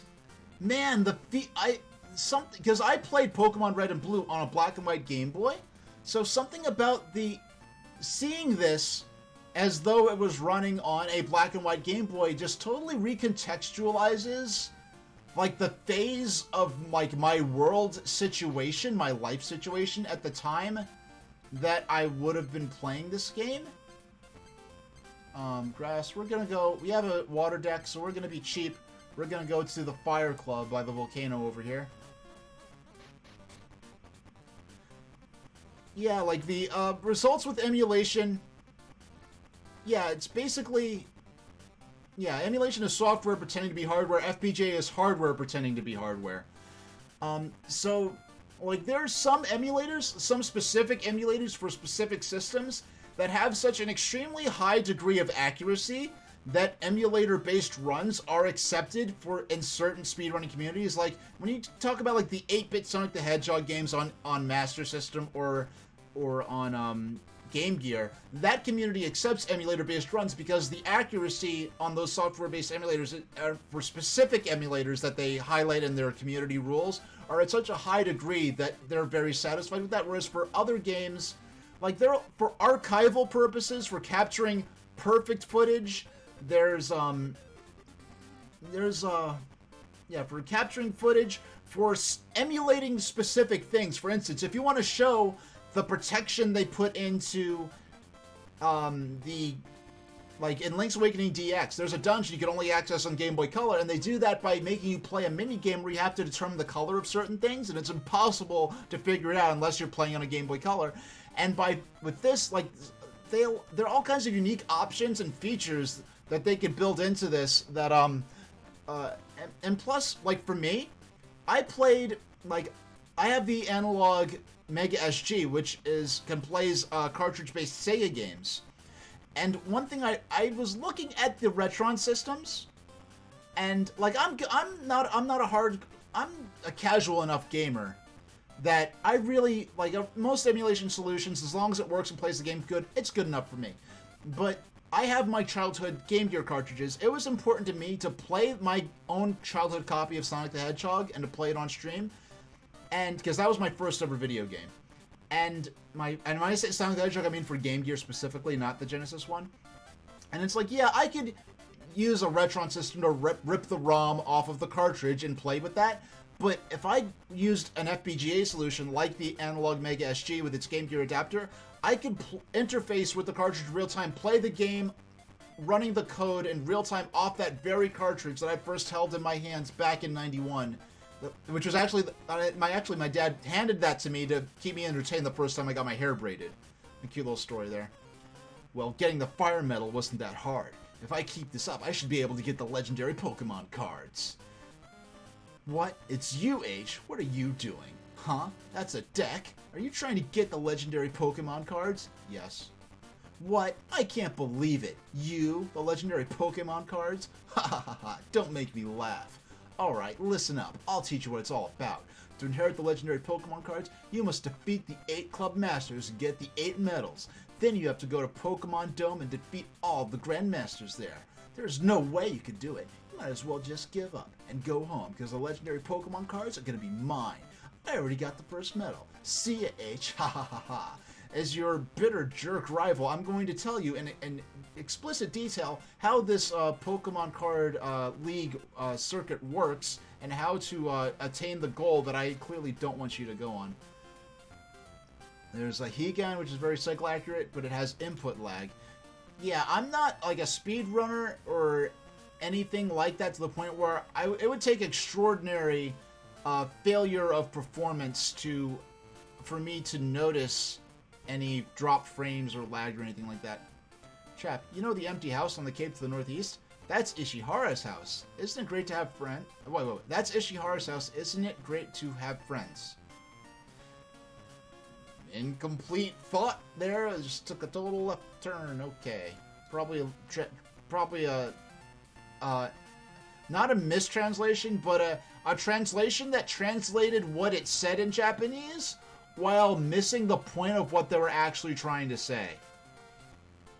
Energy, energy, energy cards are very important. Come back and see me when you collect a lot of energy cards. Then I'll get you in on a secret. Okay, there are no duelists in here.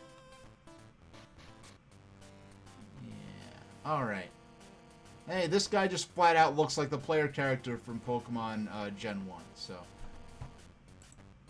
let's talk to this guy. This is the Fire Club, where guys with a burning passion for Pokemon trading cards get together for heated duels. Join the fiery fun. Would you like to duel against John? Yes. So we're gonna play this duel, and then I'm gonna call the stream for the night. Actually, let me go check real quick. Is anyone? Yeah, I'll just keep on playing. Fire Club member John. Anger deck.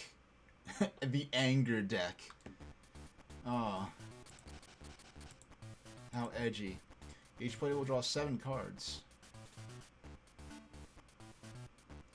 I really do. I'll have to find a way. I'll have to see if I can achieve this using the filters in Streamlabs OBS. I'm really sorry that I cannot recreate the green screen filter that you can see on the actual screen. I hope they add that in the future. But choose a basic Pokemon to place in the arena.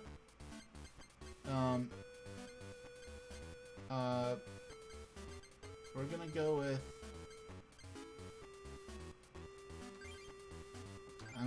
I'm gonna possibly sacrifice this guy. Oh yeah, I cannot select this card. Okay, Squirtle. Actually, no, I'm not gonna sacrifice. I'm gonna play sensibly. Because I honestly didn't even check to see what the heck was in this. Oh, Gushon Games, you made a Raspberry Pi emulation system, and the input lag was so much you never use it. Anger deck strategy, you win by rage quitting and throwing your cards on the floor. Alright. Placing the prizes. Place 4 prizes. A coin will be tossed to decide who plays first. If heads, H plays first. And I lose. You place second. John's turn. Draw 1 cards from the deck. Used Bill. Draw 2 cards. And it's funny because this Bill card was really the first depiction outside of the game. One of the few depictions outside of the games of what Bill actually looks like. Place Doduo level 10 on the bench. John is thinking. Place Tauros level 32 on the bench. John is thinking. It's funny, it's kind of wild how Bill, draw 2 cards. That card is just so simple, whereas Pot of Greed, which I think does the same thing in Yu-Gi-Oh! The way the game is balanced, drawing 2 cards in Yu-Gi-Oh! Is so overpowered that they totally banned that card. But, touch Fire Energy to Growlithe. John is thinking. Finish the turn without attacking. H's turn, draw 1 card from the deck. Sure, Rattata level 9. Yeah, I'll put the Rattata down. I forgot. Let's see how I'm... Discard 2 of the other cards from your hand in order to put a trainer card from your discard pile into your hand. Okay. We'll use that later. No, we gotta put... Yeah, so this is a water and fighting deck. Attach fighting energy to Hitmonchan. And I don't have... Oh, I have an attack I could use already. Hitmonchan's Jab. Growlithe took 20 damage. John's turn. Draw 1 card from the deck. John is thinking. Touch Fire Energy to Growlithe. John is thinking. Growlithe awaits its Flare. Hitmonchan took 20 damage. Each's turn, draw 1 card from the deck. Use your Fighting Energy. Let's see, hold on. Special Punt. Yeah, let's... I want to build up some of my other... Because I know the Growlithe that this could evolve into is going to cause me problems, so I want to get him out of here as quickly as I can. Wait, actually... What is... Okay, so I need... I mean, this... Like, Hitmonchan's already as good as a evolved Pokemon for the most part. Yeah, whenever I look over at my broadcast software and see, like, the Game Boy frame I have around this game, it just makes it so... Yeah, it really just kind of recontextualizes the game in my mind. It's an odd thing, but... Man, playing Pokemon Gold and Silver and Black and White is going to be a fascinating experience. And you know, one thing I do plan to play... at the point at which the jailbroken firmware comes out for this... I want to play the translated version of the Pokemon Space World leaked ROM. I want to play that in the lead up to me playing Pokemon Gold and Silver, but I do want to play Pokemon Gen 1 first. That will be relative. I expect to play that Pokemon Gen 1. I expect to play through Gold. Wait, I just thought of something. Yeah. Okay. Alright, I just thought of something, and I just thought of the fact that all my Pokemon cartridges I keep separate from the rest of my collection. And that's all. And okay, so hand. So we're gonna attack again. We can't attack with anything better than that for now.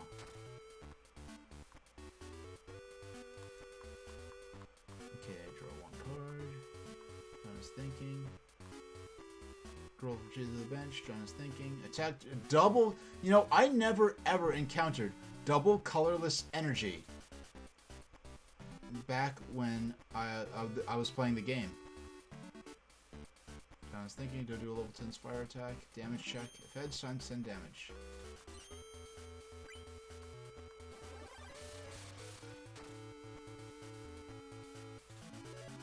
Okay. So we're closing in on... actually, I want to see... I didn't check to see if there's any risk. While seeking to do nothing. While seeming to do nothing, it fires punches and lightning-fast volleys that are impossible to see.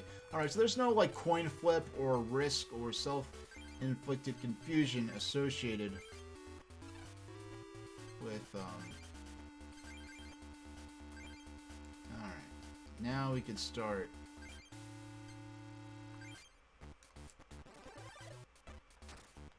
Alright. Oh, I forgot to consider... that was a bad move. I could have built up one of my other Pokemon more. I forgot to consider resistance. Yeah, normal... Yeah, and I think that's the games too. Normal is resistant to fighting. I failed to consider that. That was a serious lapse of judgment. This could end up costing me the match. Did not receive damage, so yeah, fortunately I won those coin flips. Drew water energy. Let's start building up Squirtle in preparation for... I did not think I'd be able to get in more attacks, but since he's already out there, I might as well chip away at him a little bit.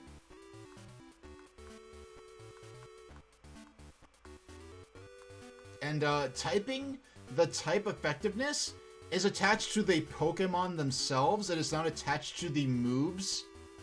Like, so, because in the games, like a fire, like a ground type Pokemon might have a flying type move or something in the case of a Pokemon like Flygon. But that flying type, like the typing of the move is treated as a separate mechanic from the typing of the Pokemon itself. Sometimes they work in conjunction, sometimes, but here, like, it's the type of the Pokemon that determines what kind of, how the resistance or weakness is calculated. Drop the ball into Arcanine. Fury attack. Come on, let's get some good RNG here. Hey! Hitmonchan on level 33 did not receive damage. Drew Psychic Energy, so let's put another water energy on Squirtle. Man, I don't know. Where are all my good trainer cards? I love using trainers. I don't know where they're at. And they'll show up eventually, I guess. Man, if Hitmonchan ends up knocking out Doduo, that would be quite the thing. Use computer search. Got ads from hot singles in their local area.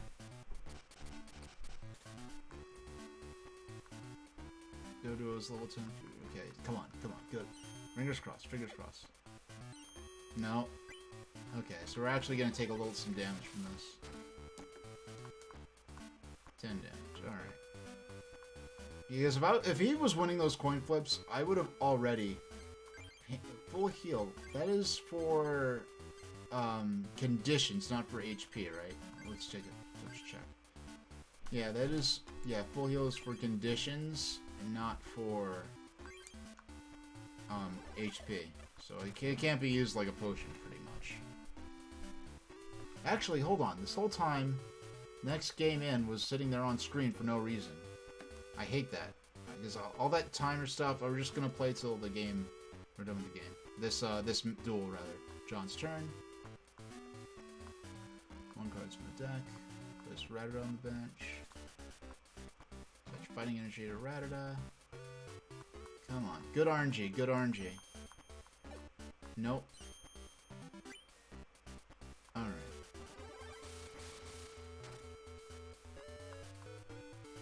And, okay. Attack. And we're actually going to...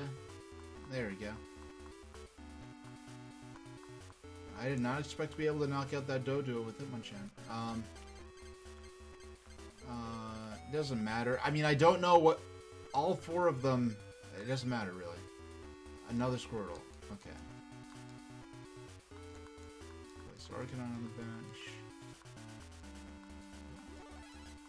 Better told him to Eradicate. And the thing is, I really have no clue what's in this deck. I didn't bother checking because I didn't play with the starter deck for long and when I played this on Nintendo 3DS.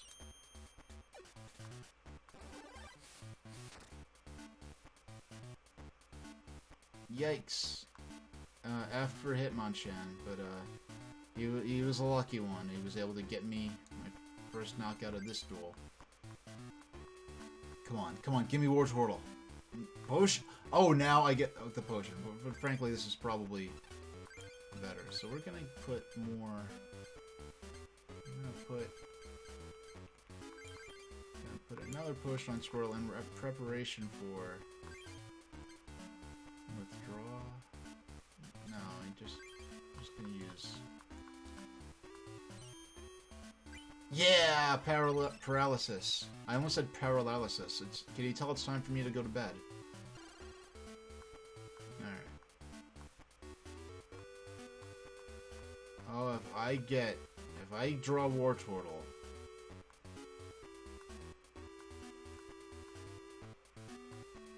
Use Professor Oak. I forgot what Professor Oak did. Discard your hand, then draw 7 cards.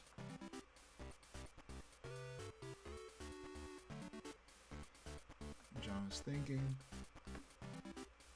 Finish the turn without attacking between turns. Yeah, me and my friends, we used to play 3-way Pokemon battles, and we used to play 3-way Magic as well. Magic the Gathering. Arcanine Spirit Paralysis, H's turn. Drew Machoke. Alright.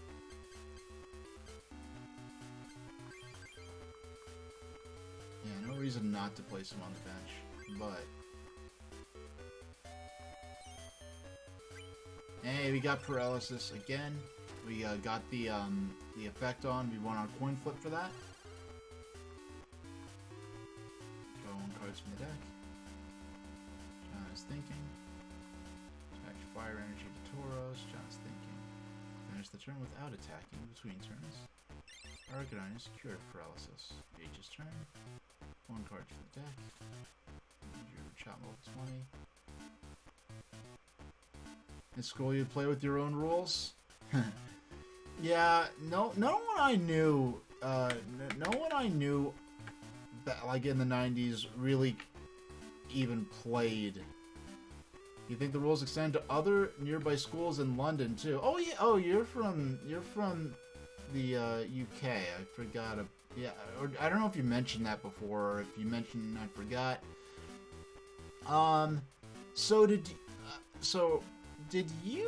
Did y'all have what they called Tazos or Tazos? I've never had to say it out loud before. I've just heard people from the UK who are young at a certain time period talk about Tazos or Tazos. And if you did have those, did you also have Pogs? Because in the U.S. we had milk caps or Pogs in the 90s. In my region, like, Pogs were more of a mid-90s thing, and by the time Pokemon came out, Pogs were already, like, forgotten about. But in certain places, Pogs and Pokemon sort of overlap. Like, what are the differences between Tazos and Pogs? I was meant to ask this, and I never asked it. Whenever I think about this, I'm in the shower or behind the wheel on the freeway or something like that. So I've actually gone ahead and, yeah, I'll give it to the Rattata. If we keep winning these coin flips, it's going to be a very easy duel.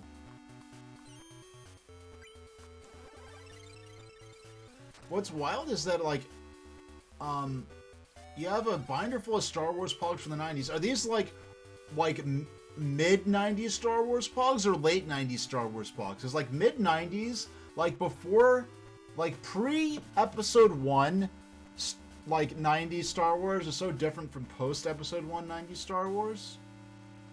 Alright, so we're taking him out next turn one way or another. Yeah, I don't have any of my Pogs back from the day. Around 2005, they inexplicably tried to bring back Pogs. So I remember going, like, just seeing them in Walmart, and I just bought a bunch then just for the gimmick of it, pretty much. And no, actually, I do have a few of my 90s Pogs in my Pog collection. But it's kind of crazy how, like, in a certain forms, Pogs kind of date back to 1910 times. So I have some like historical, like, fiction sort of steampunky type stuff. Well, I say steampunk, but it's actually set in 1910 times, so you could say, like, how much of that is just being, like, 1910 times as opposed to being, like, proper steampunk. But there are references, like, kids, like, throwing, like, silver dollar coins on top of stacks of milk caps and stuff like that. And it feels like almost like an anachronism a bit, but no, it's actually kind of something kids used to do back then. In certain cities as well. Use Defender. That was one of my favorite cards, Defender. Oh, wait. Okay.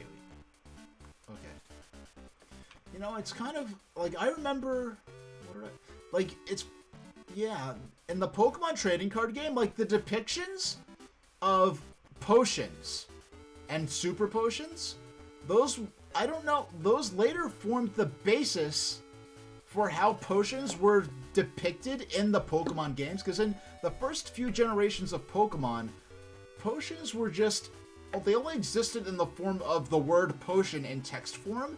It wasn't until later games where they started depicting them as they appeared in the trading card game. Now, I wonder if the trading card game had to figure out what potions looked like, and they drew from the trading card game to be consistent with that, or if they had the people making the trading card game were like, oh, Game Freak, what do potions look like? Oh, we think they're kind of spray, and they, like, showed them a sketch of it, and they made the card based on that. Now, one interesting thing about the original base set of Pokemon cards, there is a trainer card called Imposter Professor Oak that always fascinated me, because it's like, what is this weird, like, Professor Oak evil imposter with, like, a stitched up face and wearing a straitjacket? What is this evil Professor Oak? Kind of vaguely implied to be associated with Team Rocket. But then when the Pokemon Gold and Silver Space World 99 demo came out, where it was basically a completely different build of Pokemon Gold and Silver, that we will be playing on stream eventually. In that game, they found an NPC for Imposter Professor Oak. So it's possible that they were that they were looking at characters and concepts that Game Freak had for Pokemon Gold and Silver, and they had this idea for an evil version of Professor Oak, so they made a card based on him in the card game, but then the character himself never was scrapped before they finalized Pokemon Gold and Silver. Age's turn, draw one card from the deck. You drew Scoop Up. Oh, what is Scoop Up? That basically lets me retreat a Pokemon for free, right? Let's see. No. Hello. What's going on here? My controller's not okay. My controller wasn't responding for a second. So check. Choose one of your Pokemon and play. And it's funny because the first screenshots I ever saw of Pokemon were from the Pokemon Gold and Silver demo of, like, things that had absolutely nothing to do with what was in the final game. Because it's like, oh, there's this... By the time Pokemon was starting to get coverage in North America in some magazines, it was before Pokemon was localized or even announced for localization in North America, but I think, like, some beta screenshots from Pokemon Gold and Silver were already out. So they represented Pokemon by using beta screenshots of Pokemon 2, as it was being called, I guess, at that point. It was still a black and white Game Boy game. So I remember seeing those and looking for those areas in the game and not finding them. But, yeah, so let's, and, man, where is, I have no idea, I don't remember anymore what the other, yeah, I might as well put Machop down. I don't remember what the attack costs for, the Blastoise even is. You have a theory about the new a fan theory about the Diamond and Pearl remakes. I want to hear about this, because I'm personally, I'm not going to be getting those games, and, so I'm interested to hear what your fan theories. So anything, any plot difference, and plus, yeah, I'm just interested to hear what you have to say. I want to hear about it. And if you played them, I hope you enjoyed them and got the experience you were hoping for out of them. And we have a knockout. Oh. Oh yeah, he has the defender on. I forgot about that.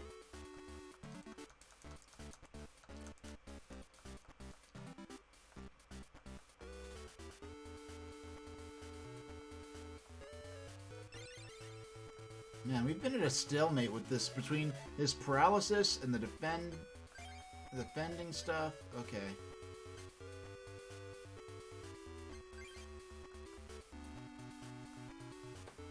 And, oh. And we have finally lost our, so I think we're actually going to have to deal with, taking some damage this turn. We're gonna actually have to whip out that potion. Well, at least the defender is finally, oh, he retreated. Oh, this is so... This duel has taken so much longer than it... Oh, no, actually, no. It's just... If I had Mersey and Friends deck, this duel would have been done already. You drew Bill. We're immediately going to play that.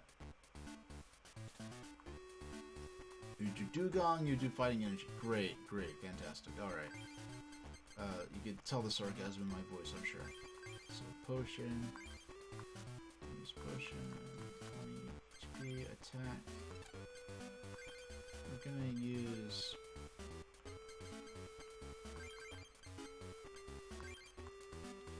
I hope there's a radic... Your theory, there's an old couple in one of the towns that are there to give you a certain Pokemon and Brilliant Diamond and Shining Pearl. If you played Let's Go and Pokemon... What's Pokemon SS? Oh, Sword and Shield. They give you legendary Pokemon. Okay, so let's hear... By the way, I did not play Sword and Shield either, but I'm never going to play them, so I don't mind about any spoilers for those. No, I might play them someday, but I don't care about spoilers for them. Why did my controller disconnect again? Unplug, replug, disconnected, connected, okay. No, I didn't mean to withdraw. That was me not paying attention. Disconnected. Do I have to get a different USB cable?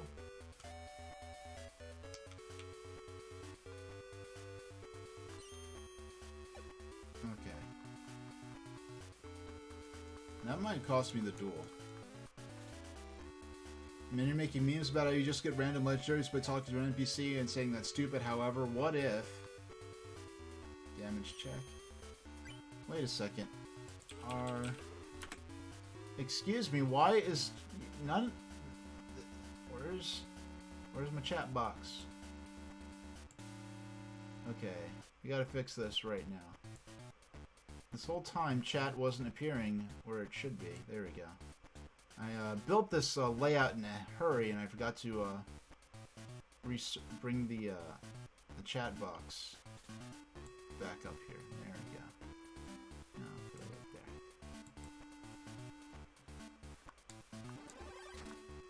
there. Ooh, this is gonna hurt. Yeah, 50% health. So attack.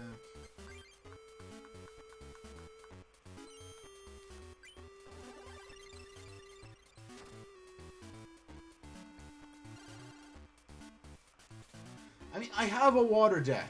Like, he has a fire themed deck. Why this? Like, these cards are just not that great. I cannot play. Your theory is that they are red, blue, and crisp. Oh, okay. That's interesting.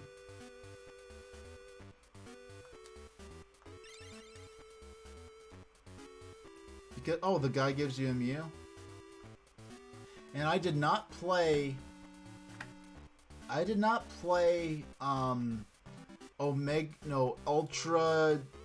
the Ultra Sun and Moon games. I did not play those. I really don't play third versions. I did play Pokemon Black and White 2 because that was an actual full-fledged sequel, not a just, oh, here, play through the game again with some slightly remixed plot points and some things that obviously should have been DLC. You know, on a system like 3DS that could actually support DLC, but whatever. I mean, how bad does it have to be? I mean, I love Game Freak. The way they handle things sometimes really gets on my nerves. It's like, how crazy does the situation have to be where I actually am begging them, please, just release this as DLC? And they finally actually basically have done that with their model for Pokemon Sword and Shield, where that old Tundra thing, like, that was one of the few aspects of Sword and Shield I really think that I really do applaud and encourage them. Adding new content via... Like, hey, just have us pay for the new stuff. Don't make us pay the full price of a new game and have to play through the entire game just for a few slightly remixed plot points and a couple of new areas that aren't even the size of an entire town most of the time.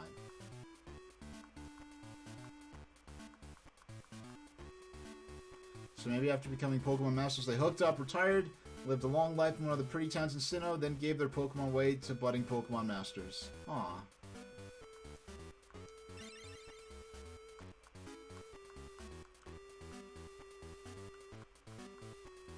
And I didn't even plan to be wearing a Pokemon-related shirt today for this. What ended up being probably the single longest game I've played so far, but... Okay. Yeah, let's use it. Let's use it.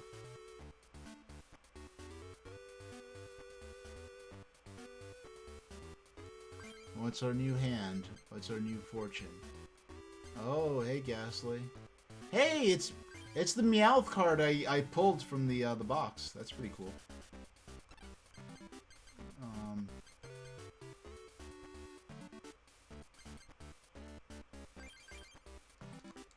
Wait, did I have a Goldeen? I thought I had... Okay. You wish you'd make another Pokemon TGC video game? Yeah, I don't know if it's some kind of weird legal entanglement. Oh, and I did... That copy that's boxed down there, I actually opened that live on stream. Wait a second, I just thought of something. That's real stinky. Pokemon... Okay. OG Game Boy games, right? You got the game case. Game Boy Color games did not have a game case. I did not consider that till now. Because that's actually the first English Game Boy Color game I ever unboxed. Because back in the day, I only...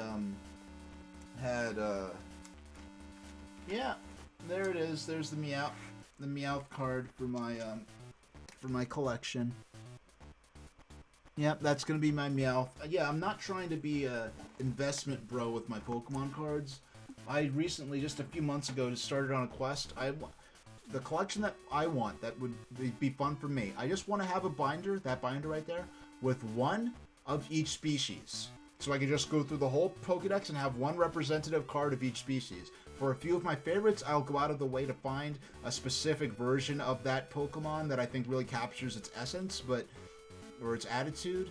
But for the most part, I just don't care. I just want to have, like, I don't care what Gengar I get. I don't care what Lapras I get. Even though I do like Lapras more than I like most Pokemon that aren't my favorites. But, I'm really counting on being able to pull some, you know, like, none of the kids I knew back then ever actually, played the game. I was the only kid who actually played the game, so it's kind of funny that I never actually asked my parents to get me this game. Even though my mom did eventually get me this game, because that copy of Pokemon Black and Pokemon trading card game, she got that for me like 15 years ago from like a thrift shop. She just, you know, gave it to me one day, like, hey, I got this at a thrift shop. I'm like, wow, it's a brand new copy of Pokemon trading card game. Neato. Now, as you see here, I'm using the fact that the Analogue Pocket, you could force it to boot into Gameboy mode. So even though this is a native Game Boy Color game, I'm playing it in Game Boy mode.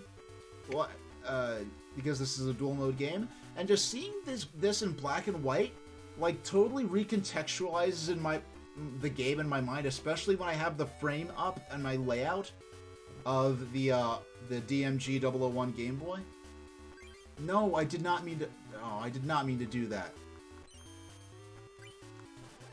Yeah, because what got me, because I had a full Pokédex. I had one example of each Pokemon from going all the way back from my GBA games, and I brought them all the way forward into Sword and Shield. No, not into Sword and Shield. I wish I could do that. In fact, if I could do that into Sword and Shield, I actually would probably still care. But I brought them all the way up to Sun and Moon. And then I got 70% or 80% of the Sun and Moon Pokedex, and then I just lost interest in collecting them. So I have them all in Pokemon Bank. But it's just like, yeah, I have this collection. There are a few of my favorites that I'll save and make sure are on a cartridge, you know, that are as safe as they could possibly be. You know, some of my old timers from Pokemon, you know, Heart Gold, Soul Silver, and so forth. But like, for collecting them all or catching them all, I really feel like having one card of each species and consecutively in a binder would be a way to have all the Pokemon that I would. But the thing is, I could get them. If they're in Bank, yeah, I can move them into Pokemon Home, but I can't play with them all in Pokemon's, they're all up, like, I have the full Pokedex. Like, when I say, like, they're all in my Sun and Moon game. Excuse me, I was saying something, I thought I said Sword, you said Sword and Shield, no, Sun and Moon. Yeah, they're all in my Sun and Moon game. In fact, Sun and Moon is the one where I have, like, 80% of, like, the Universal Pokedex. But the way Game Freak handled, and it's a reasonable question to ask. Okay, at what point is, like, oh, you meant Sword and Shield. Okay, never mind. Now I can accept more than a lot of people are willing to that there are practical concerns in regards to, okay, how many Pokemon can you have playable in a single game? You have this RPG where you have more than 800 unique playable characters. At what point does that no longer become practical? I appreciate that. And I knew that was an inevitability for a few generations. I wonder at what point Game Freak would get to that point. But they have to say, okay, new mainline Pokemon game, we're not going to have all the Pokemon playable in it. I knew that was coming. I don't like the way the Game Freak handled it, though. Because, like, people were defending Sword and Shield not having the ability to play with all your Pokemon, saying, like, oh, well, it's better this way, because now you can't just take your Pokemon that you've been training for a decade or more on older games and just steamroll through the game with your old Pokemon. I'm like, that was never a problem with Pokemon game balancing. That was never a problem even in Gen 1, because you needed to have a badge. You needed to have the appropriate badges for your Pokemon to obey you, so it was never a problem where people were. And then, in addition to that, the new generations of Pokemon, generally you were not able to import Pokemon from older generations until you beat the main campaign already. So it was never a problem of people taking old Pokemon that were leveled up, or over-leveled, and just steamrolling through the game and eliminating the sense of challenge. It was never about that. That was never they're looking for a problem for a solution. Like,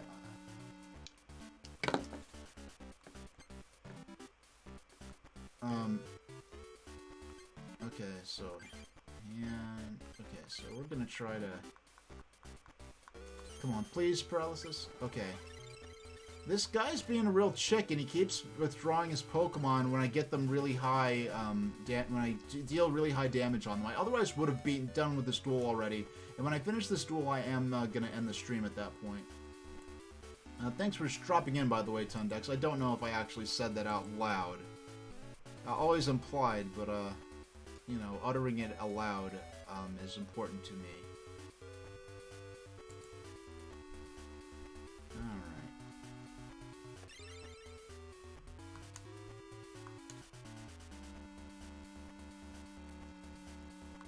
Yay! We actually have... We are evolving you absolutely right now, for sure. Okay, attack. No, check. Play area. We want to check the Eradicate. What attacks? Okay, so we need another energy card for him.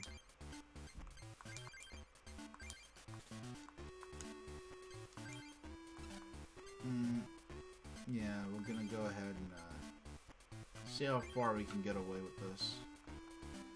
And all of this, and I still have not...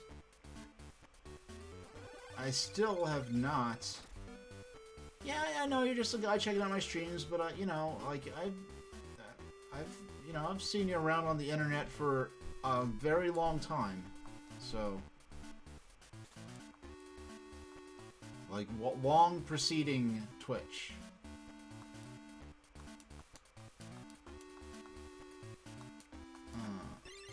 Cure to paralysis.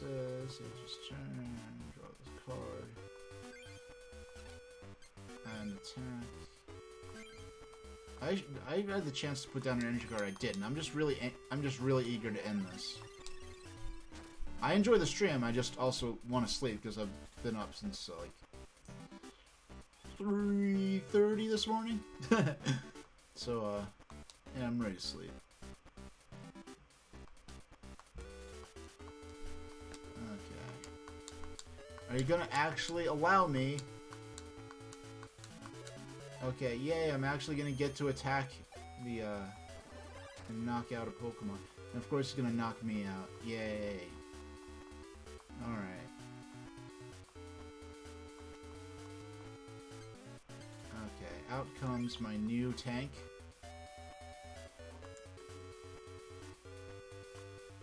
Endure Psychic Energy. Okay, so hand. We're gonna have to start building up.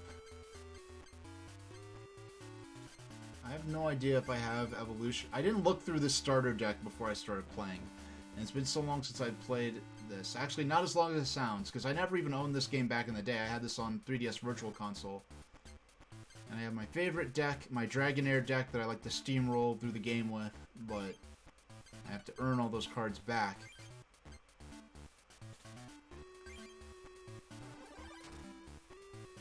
And hey! Tauros is knocked out.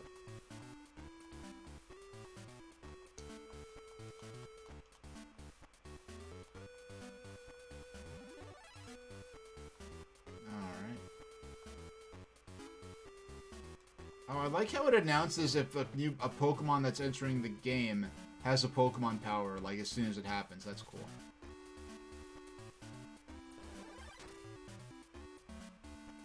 Oh my gosh.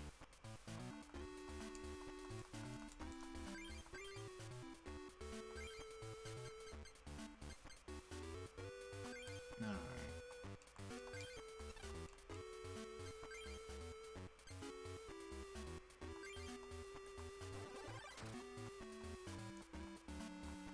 Alright. He's gonna knock me out next turn. He's gonna win this. I don't think I'm gonna be able to salvage this. How do I go into the Fire Club against the first trainer there with a water deck and I'm losing? And I don't mind losing, I just mind that it's taking so long. Because what I'm trying to do is just get a few booster packs so I can start, like, really playing the game and making my own decks and stuff like that.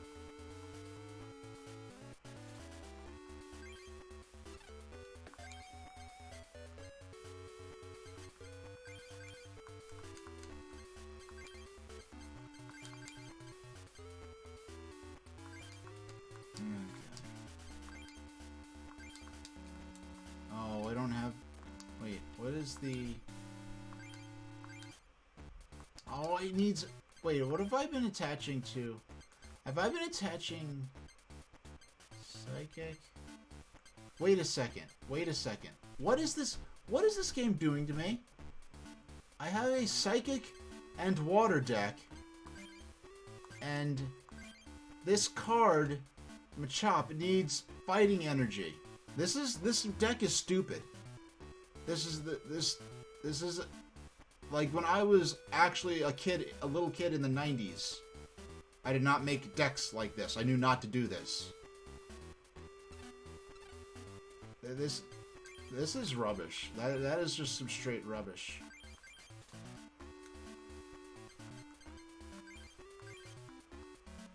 I'm placing Staryu in the hope that I could...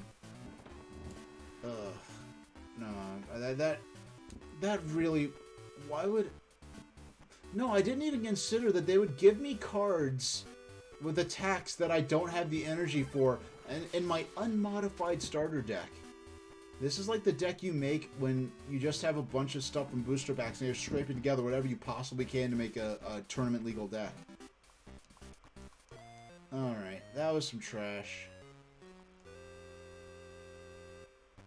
No, I don't even want to count that. The game gave me a rubbish. That would be like if I play Pokemon Red, it gives me Charmander, and oh, his only moves are like, he only has like 2 non-damage dealing moves, and I can't really even play with him. So, alright. Alright, no point in saving after all that. So, we're going to call it about there. I'll be back tomorrow for my 4th stream in a row, which I don't think I've ever done before under any circumstances. But the Analogue Pocket... Actually, I do want to do something real quick before I do want to pull the Game Boy off the Analog... Oh, wow. Seeing this in DMG mode is even crazier. It feels like anachronistic. It feels like seeing Abraham Lincoln holding like a plasma rifle. It's like Pokemon trading card game for Game Boy Color and the original model Game Boy like don't even like mix to me. So, but that was the stream. I will be back. I'll be back tomorrow with Game Boy Advance, and I have a lot more Game Boy Advance games to choose from. Most of them are from my period collection. I didn't have many Game Boy Color games to choose from, so I just had to make do with what I had access to. But we still had a great stream anyway. Yeah, I think I'm just gonna go ahead and jump into bed. I will see you all next time, and as always, thank you very, very much for watching.